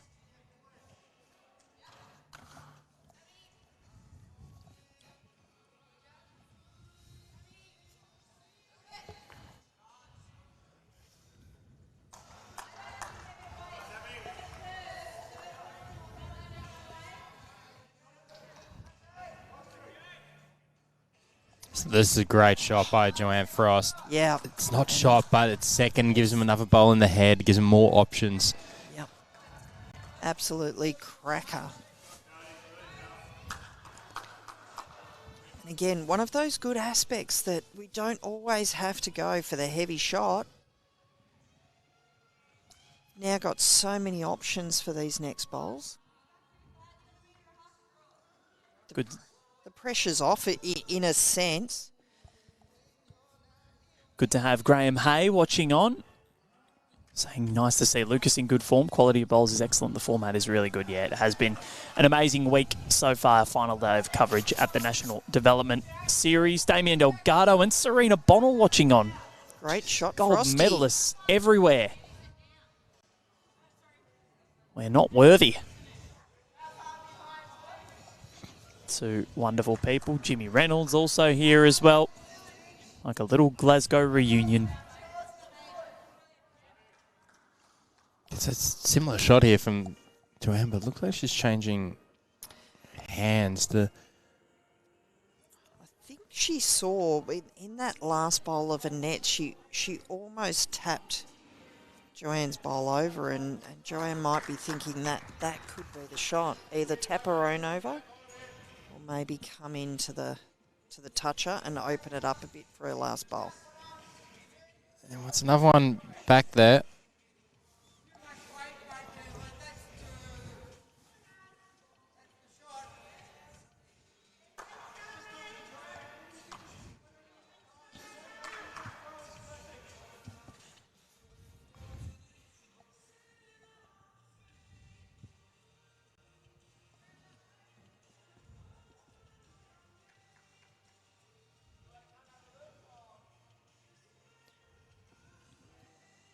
Lucas has asked if Joanne wants to come and have a look.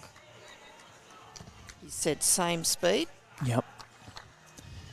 So, intriguing bowl coming up. The only thing, she doesn't want to knock her bowl out. He's protecting them. Yeah, she going doesn't. 3. Yeah, she doesn't want to go too heavy. I think the weight of her last would be okay.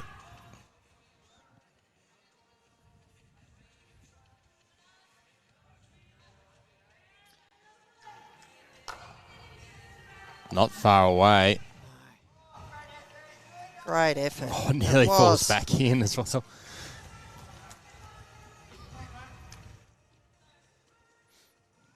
The great thing about that bowl is if a net pops that a little bit, it could actually sit there with Frosty's bowl. Now that I can see that Serena's calling her Frosty. One down. That was a great end there to come back to keep it just down to the 1. But they've kept the lead, more importantly. Absolutely. So 12-11, 4 ends to go, 1 the difference. That ended a run of 4 of the last 5 ends before that. From end 6 to 10, 4 of them were won by Lucas Protopapas and Joanne Frost. And the only shot that Michael Vassallo and Annette Ruffle actually scored was a lucky rub. Yeah. So they have had complete control of this contest.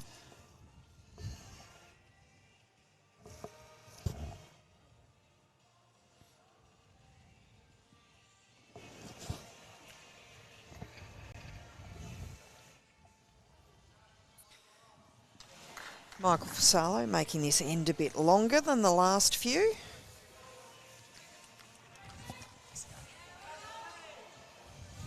Good idea to just change it up a little bit.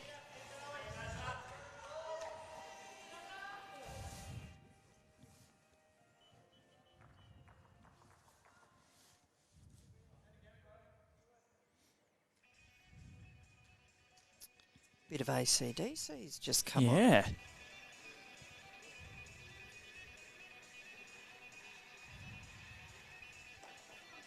Getting ready to pump up the teams who just need a little bit of a lift towards the end of their games.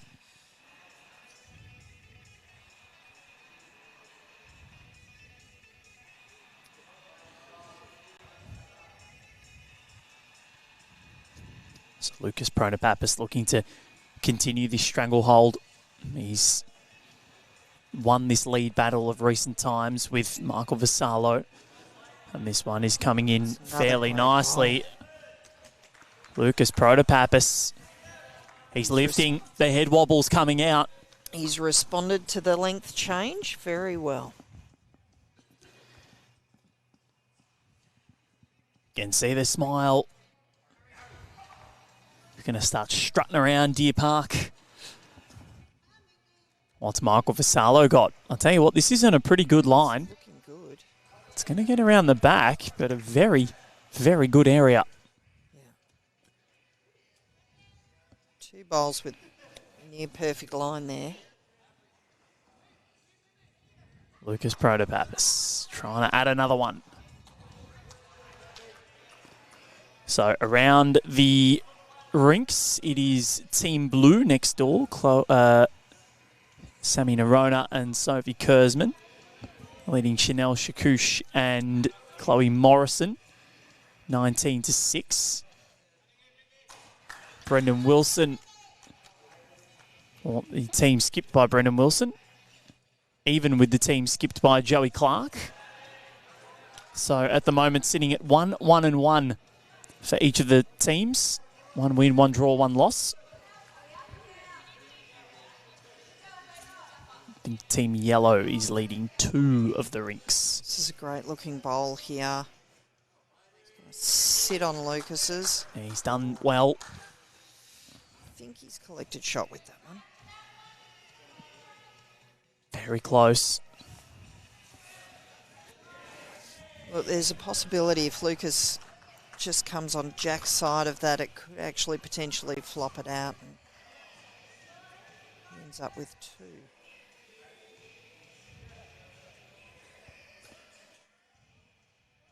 Or a touch on the Jack would also be a positive.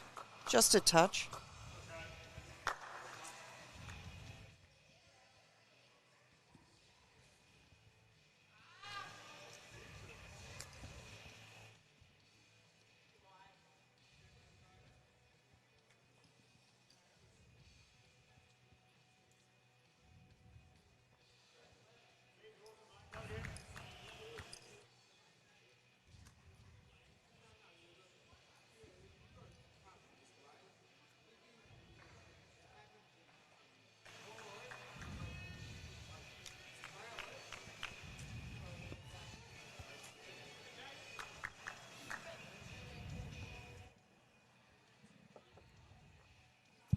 Plenty of sport as well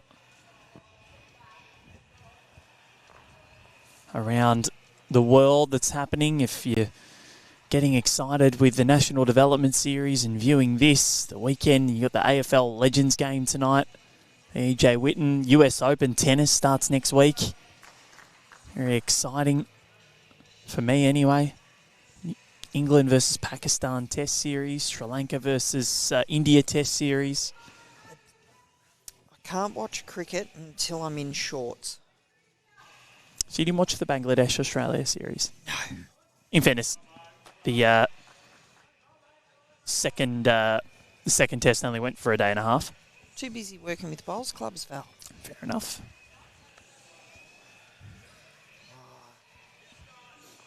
Keep rolling. Oh, look, Annette had a great line. She was just hoping that kept rolling a bit because that would have been just perfect. So we could have a 3-end shootout as it stands right now. Currently 1 to Michael Vassallo and Annette Ruffle. So Lucas has called the backhand. Challenge here, it may pop the Michael Vassallo's first bowl closer to the jack, but he's really hoping for his back bowl to get popped down.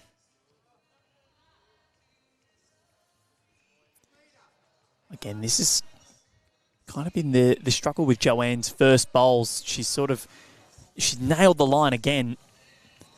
Just the weight, and then her second bowl has generally been a lot better. The ability to correct is something that impresses me a lot. Look, I think one of the options there, if she had have been up towards the head, even if she had have ducked under, it would have made Annette's next bowl much harder because it would have been right in that line that Annette just came through then. Is that too? Probably not. Same hand call by Lucas.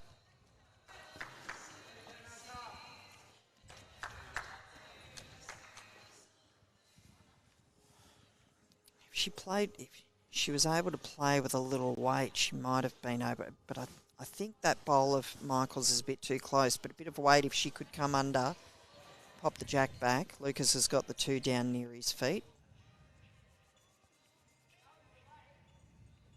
Lucas has called that was the weight, so I think that's what his plan was to come under Michael's bowl and move the jack back to him.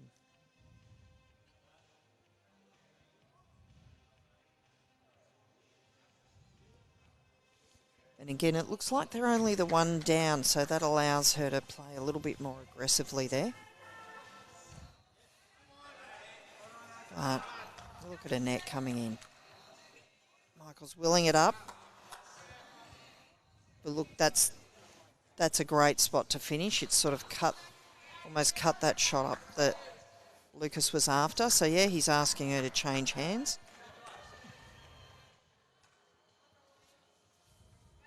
I think this is a really good option if Joanne can move that jack just a touch. Still the potential, I think, of 2 with Lucas's bowl.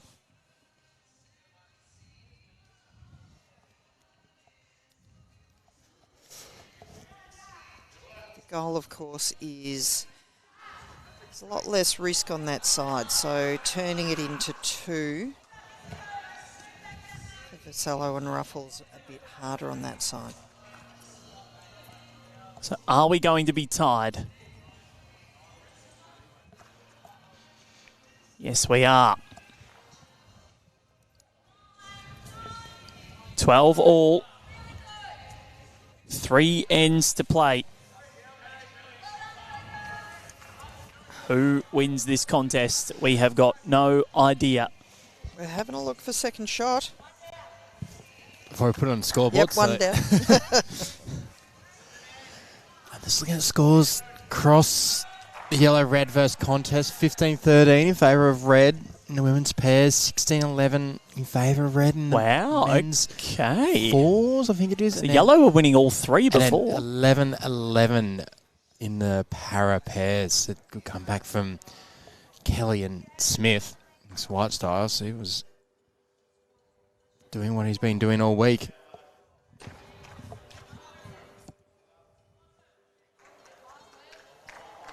So Joanne Frost and Michael Vassallo yet to win a game at this National Development Series. So one of them will end that. Or the way it stands. Yeah, draw. That would be the worst possible outcome for the 2 of them.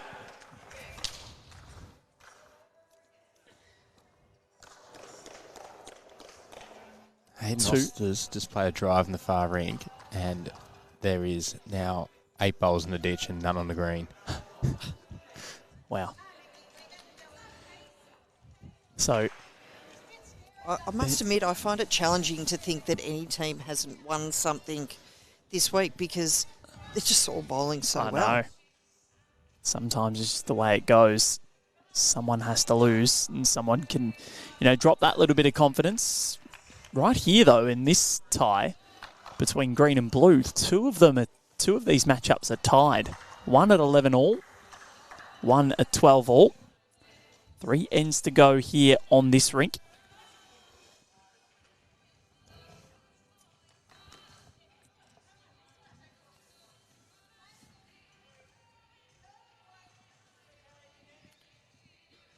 Good weight there on those first 2 bowls by the gents.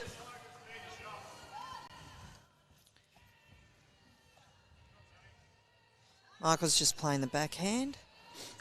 Can he tap his own bowl up or just pop underneath it? Oh, great bowl. Yeah, very good. Great weight. Great weighted bowls, and it's up to Lucas to reply.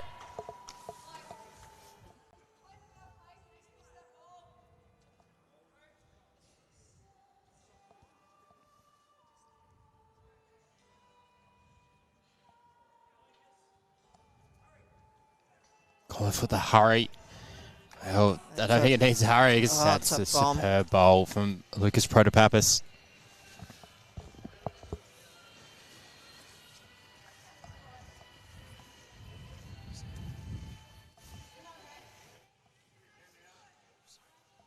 Michael Vassallo, he can afford to arrive with his last. He's had 2 goodies with his first 2 bowls, and Lucas sticking out jack high. He's switched hands, but it's looking great. Just missed his weight a little and line a little. Yeah, the weight was still fantastic. I feel he could afford to arrive a tiny bit more, try and trail a jack, sit the bowl. Annette got the hands clapping there to the song.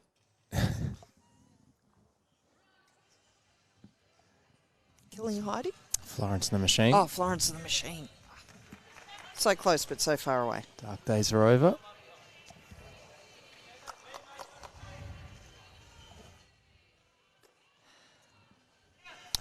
I didn't mind that from Lucas. He's trying to take the shot away from Annette Ruffle. If he can move the jack before they do, that makes it a lot harder. But and he misses, as he did. He's got the back one now as well.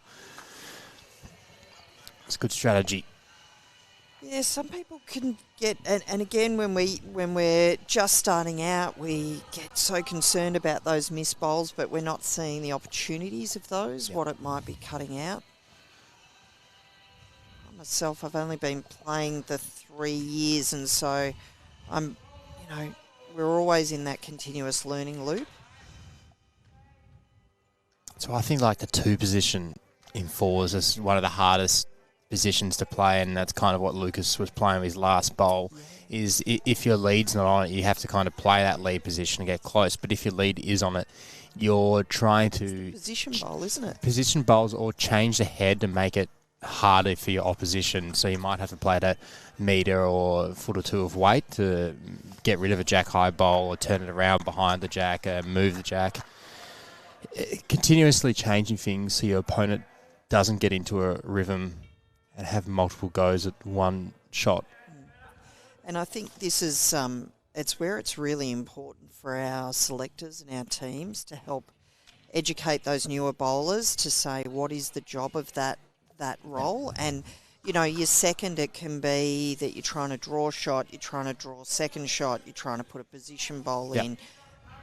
Just move it enough to pop it out into the open, perhaps, for those people who are following you. Yeah. It's a great looking bowl by Joanne. Joanne played that to perfection. Move that made it harder for the opposition. Falls in front as well.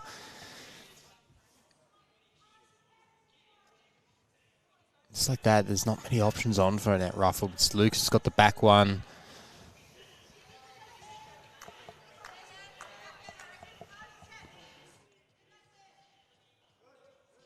Yeah, lot of people don't think two. They think two is like it's not a glamorous position.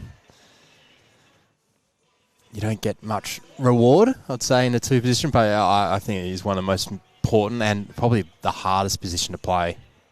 I've played two all this last season, and once I would say I understood the position more, really grown to love it.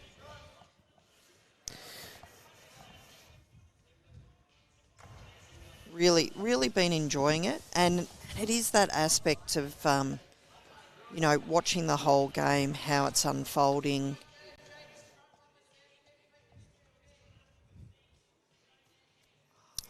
It's a great bowl there. That's really good for the net. Gives her options for her last bowl. Yep. And look, if you can, I know that leads often, some people can say, oh, well, I put it on and then, but I never end up with shot. But, we've each got our own role to play, and you do sometimes as lead, if your bowl can hang around the whole end, or even if it hangs around till the third, you say that might be 4 bowls the opposition has almost wasted to try and move you. So I know people I play pennant with in their leads, and like my bowl never stays there. I'm like, yeah, but the opponent has to waste bowls to get the shot off. If you're not on it, then your opponent can just draw and get a big number rather than a 1. Yeah, absolutely. And again, as that second position, as you're saying, like if you can put that close bowl there, I always look at it to say my job is to get second shot. If we don't have shot, get second shot first. Yep. Then look at shot. Because if you can get second shot, you've cut them down to 1, and any time they're getting singles, it's much easier to catch up. No, Lucas is a big fan of the camera, but he knows better. There we go. He's out of the way now. He's just got so into this game, hasn't he? He's just so close.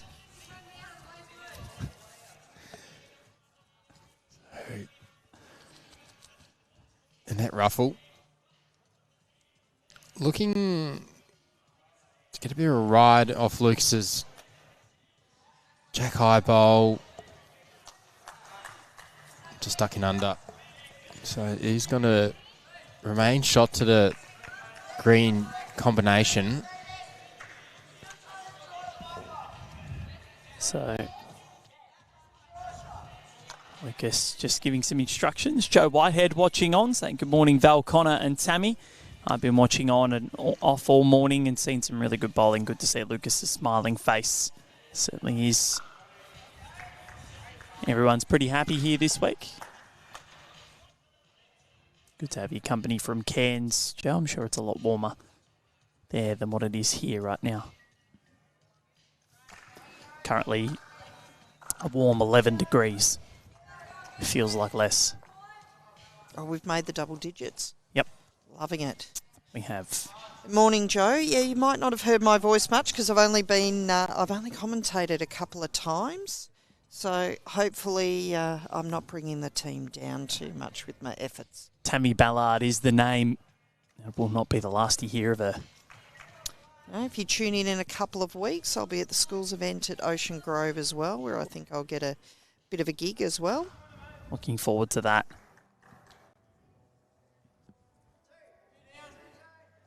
Brilliantly done. So they restore that 2-shot lead that they had after N10. 2 ends to go. 2 shots the difference. 14-12.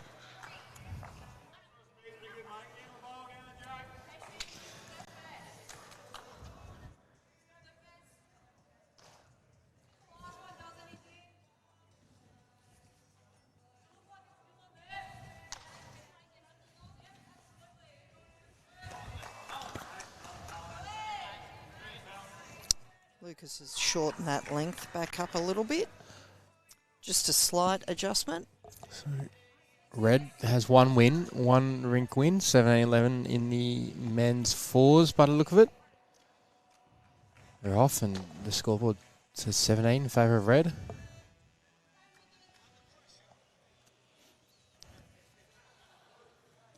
So they win this end, it'll make it very difficult for Michael Vassallo and Annette Ruffle to take victory in this contest.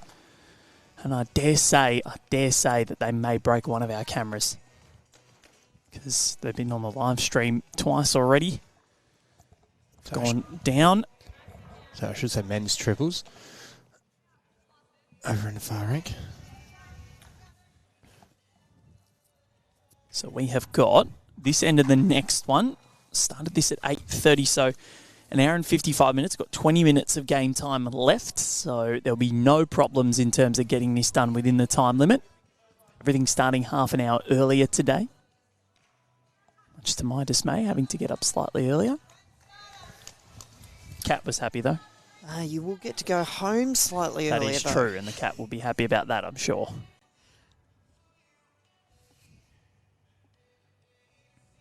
"27 degrees, Joe. Oh. Stop it."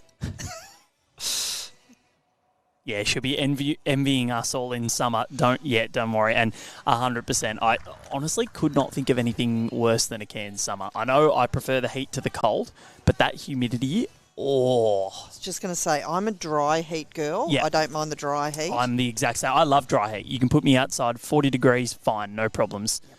You put me in 27 degrees and 100% humidity, I'm a mess. I'm a dripper. Can I be honest? You put me in 21 degrees with that sort of humidity and I'd be a mess.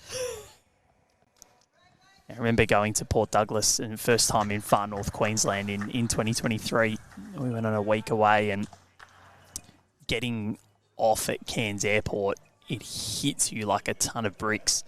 And then going for a walk around Port Douglas in that humidity, everything was sticking to me. Oh. And beautiful part of the world. Good grouping from Lucas behind. I did have once where I was headed up to New South Wales, and the humidity was shocking. And I believe after I had my shower, I was wetter after towel drying than I was. Good morning, Georgie Ballard. Good to see you out of bed. Georgie was out, actually, she's my daughter, she was out doing a rookie rollers session yesterday. She that young? Taking. Ah, very nice. Yeah, so she does a few things out in the Ballarat Western area. She also worked last night as well out at Sebas Bowls Club, so... Get involved with the bowls. Love it, Georgie. Very full day. Yep. Welcome to adult life. That's what it's all about. It's always full. Any empty day that I get is... She had a uni. Oh, geez. She had an assignment due last night. Fun. So after working architecture. Oh, wow. The old T-square. Oh, she's... As I say, both my kids are a vast improvement on the previous version, and she's a very handy bowler. Nice. Good to see. 21. She's just missed all the sort of junior things, unfortunately. Yep. Oh, to be 21 again. I keep, you have in your mind, you feel like you're in your early 20s, and I was in my 20s at the start of the year. Got a 3 in front of my number now, but you kind of... poor you. Hey, I don't like it, okay?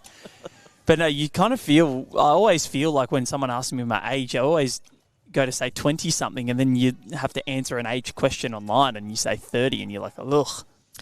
I remember the days when I got upset that people in the 80s were driving, and now I'm like, oh, my God, people in the... People born in the 90s are 30. Yes. And I hate it. Yes. As a ex-gen, as we do say, we're the only ones who think that the 1980s was 20 years ago. No, I still think that as well. Like, it's mainly because I want to. Yep. But we did have the best music. We had the best opportunity to get outside and play. Street lights, and we came home. It's a weird one. I saw something recently that the kids born in the 90s will have the most unique childhood out of anybody, because we still had that era where you play outside and you still, you go to the park and go and kick the footy, and you still had that old school type playtime. But then we've also grown up with the evolution of technology, So we still are very tech savvy. So we've had a bit of both worlds, and I don't think the generations after us would be able to understand. Like, even I've grown up knowing what a cassette player is, what a CD player is, yet people born maybe 10 years after me, maybe even 5 years after me wouldn't know. They do not know the joy of winding back the tape with the pencil. And well, yeah, I remember Video Easy as a video store. Blockbuster was still big when yes. Connor and I were growing up. Thanks, Joe. Yes, Georgie is. She's an awesome human being. Although, I will say, Georgie was brought up and she, going back to the earlier conversation, she does know that you start Star Wars with version 456. Yep. No, well, that's just normal knowledge that you should have. And she's a massive Breakfast Club fan. I've not seen that, actually.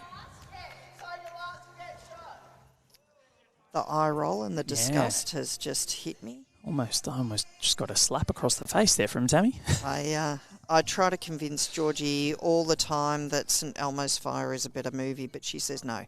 Breakfast Club. Every day of the week. I won't even tell you what my favourite movie is. Oh, come on.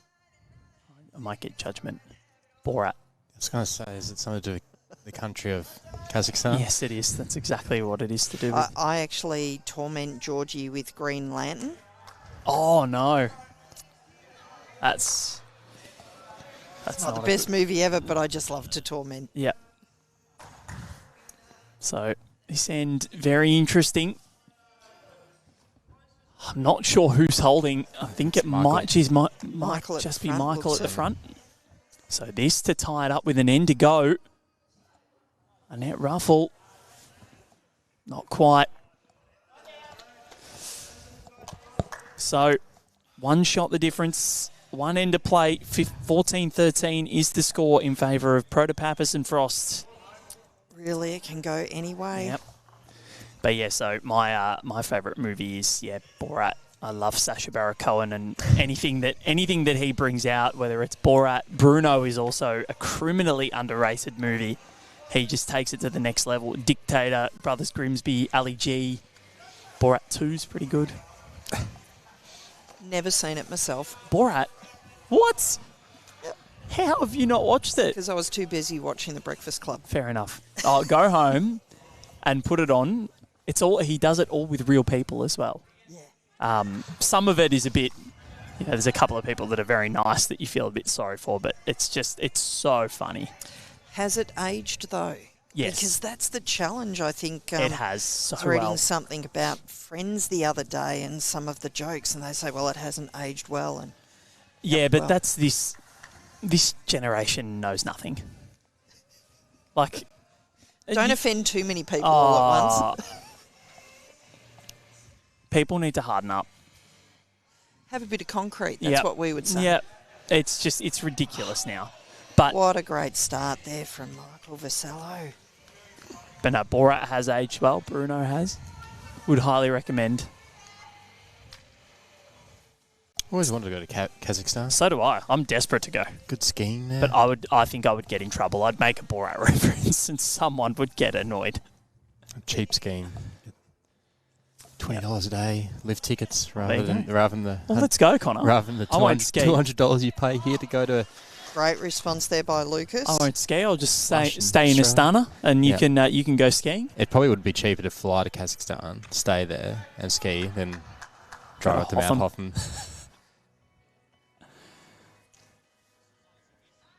Well, let's do next BPL.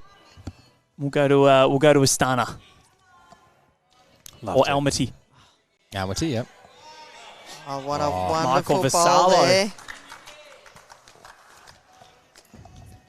This is going to be a fight to the final bowl, I think. Well, still 12 all after 16 on the triples rink. So could we have 2 draws? And also Red, 2 wins. Wow, 2 of the 3. And 1 rink equal. So they need...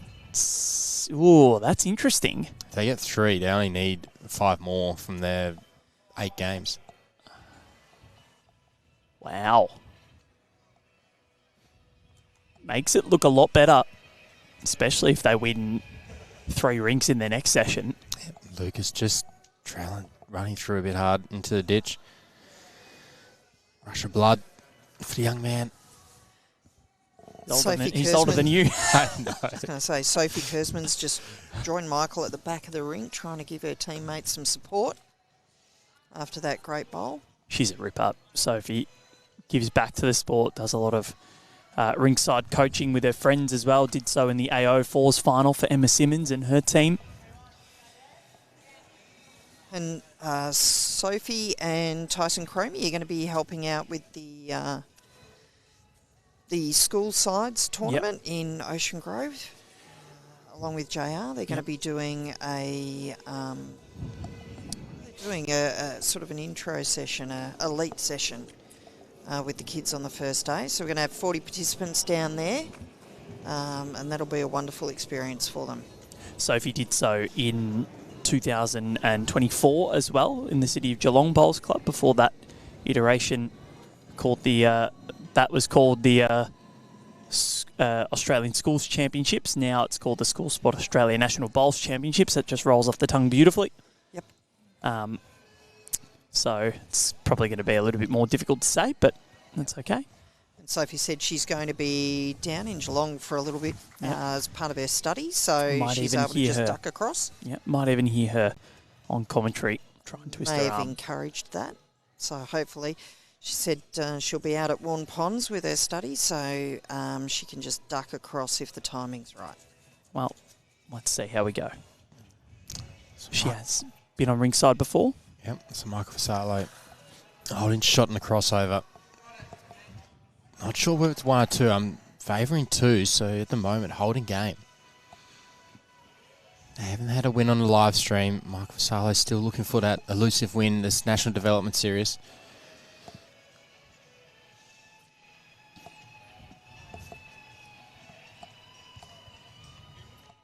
And that Ruffle, it's another one. Thereabouts. They've got those close back bowls, so Joanne comes in on the jack and moves it a bit. She's got to stick with it. Yeah, she's having a good chat to Coach Kelly Ray, deciding her options.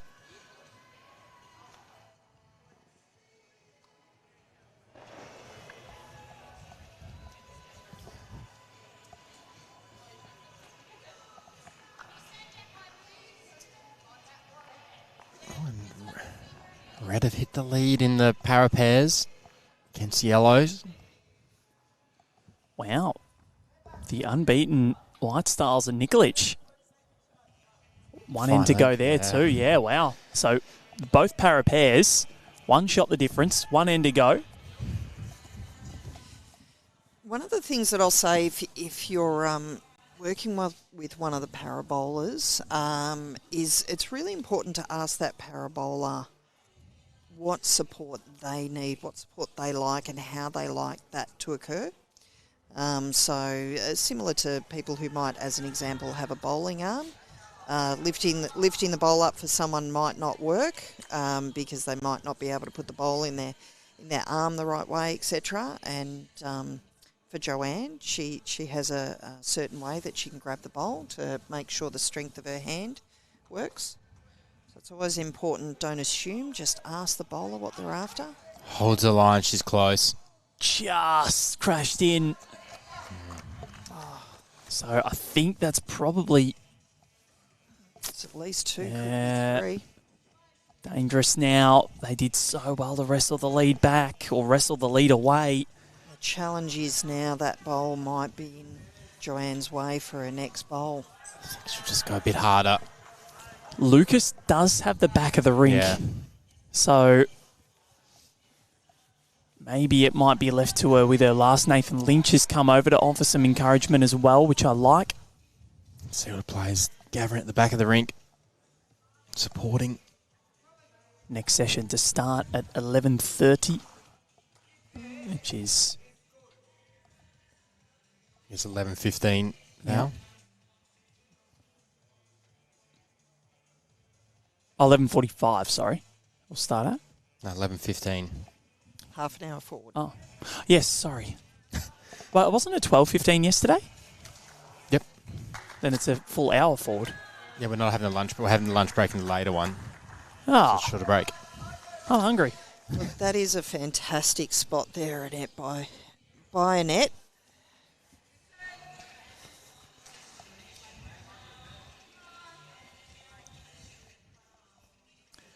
Annette Ruffle in the comments. A lot warmer watching at home than watching at ringside yesterday. Well, I know that's Rob Ruffle under Annette's account. It's the Illuminati confirmed. But no, great to have your company, Rob. Great individual he is, and yes, much warmer watching at home. I'm sure it is freezing here today. The coldest of the 3 days for sure. I like this. You got Jake Rins now helping out, calling some shots for Joanne Frost. Everyone's over. Everyone's chatting here. Val, get up, call a shot.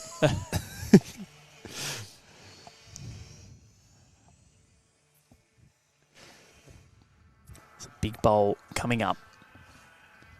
Joanne Frost. She's meditating, shutting her eyes, visualising. Be the bowl.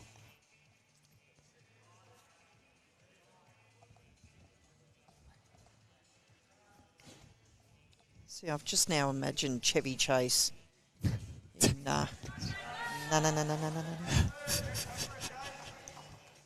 Caddyshack. Yep. Very funny man. Big Three Amigos fan. Oh, absolutely. That's one of my all-time favourites.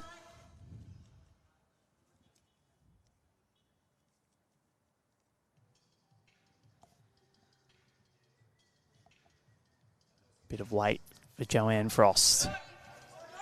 They don't mind it. She's close. She's very close. Joanne Frost didn't get the jack. Doesn't need much more than that with her last. Annette's coming up to have a look. Unfortunately, bowl clean.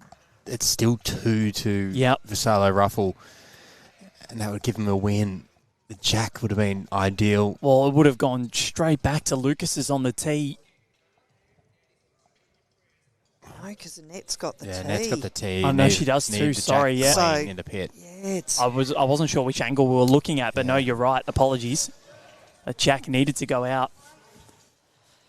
So now is it going to have to be a dead draw? And I tell you, this week, I don't think I've seen as many jacks go forward as I have ever seen before. The amount of jacks that have gone forward,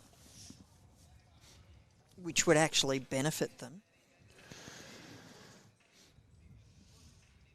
Joanne's coming down to have a look at the head too, which is a smart idea.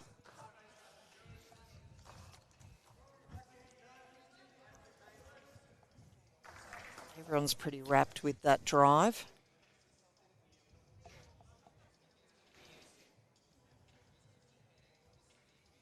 In the area, gave the confidence.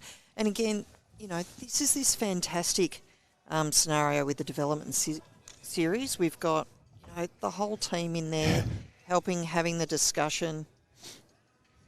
And it's absolutely not to say that the bowler doesn't have the capacity to make that decision for them in the first place, but it's about talking through the options, giving the confidence, backing your player in and your teammate. The other ring's gone down to the wire as well. It's red team holding shot. Jodie Nikolic bowling her second last bowl. And not one person's walked away from the rinks. They are all with their teammates. Great to see.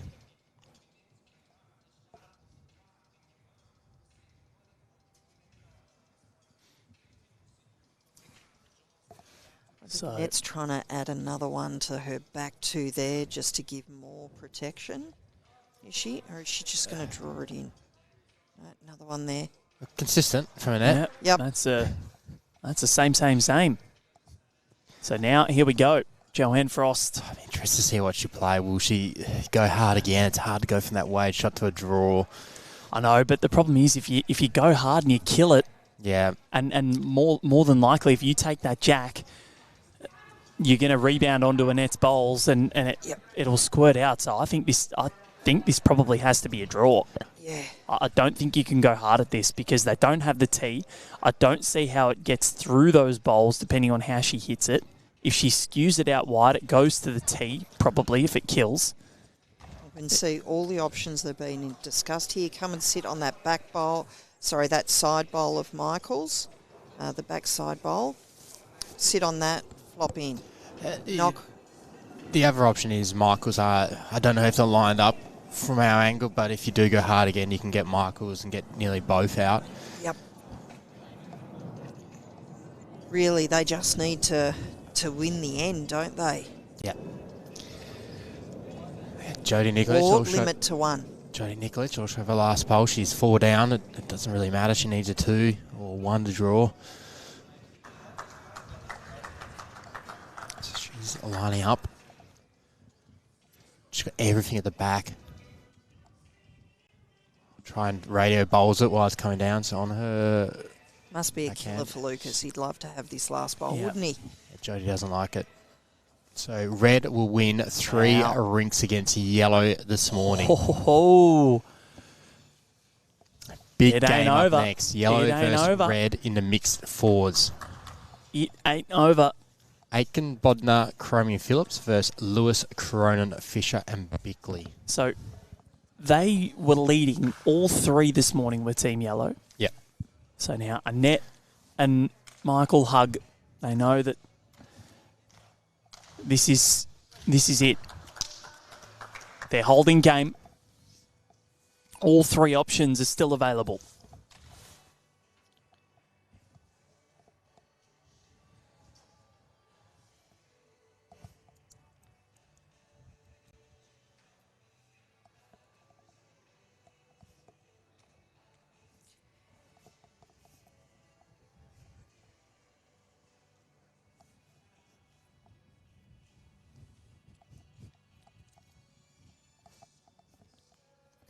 Quiet.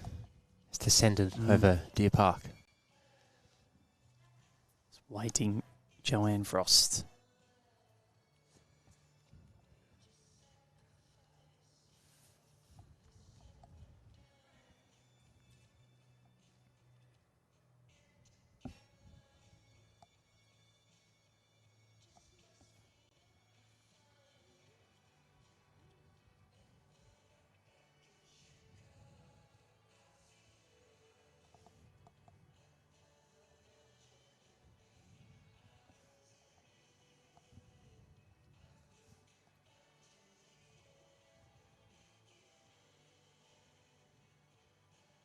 On its way, it is Wait. Not sure. What has Joe Frost got? Oh, she's got rid of 1. She got rid of 1. One down. And we have a tie. Almost got the split. She nearly got that call. Yep. Both bowls through each other. So in the end... It was worth the wait. Yep, after 15 ends, we end at 14 all. And that'll do. We have a tie. Michael Vassallo still, and Joe Frost still, unfortunately, without a win, but they have some points on the board. They get the tie. What an enthralling battle it was. Started off with the Vassallo Ruffle lead. They led it 9-3 after 5. Then Lucas and Joanne got a 14-12 lead after 13. Michael's just called to hold on removing every bowl until they make the call of the one shot. So... call the one. It's okay. That'll do us. We will be back in about 25 minutes' time for the second match, the mixed fours between red and yellow. There is big ramifications for the win and the loss there. Tammy, thank you very much. Well done for your efforts this week. Connor. We'll see you at the Schools Championships in a couple of weeks. Fantastic. Connor, well done to you. Thanks, Al. We will catch you very soon. An enthralling battle at 14 all in the end after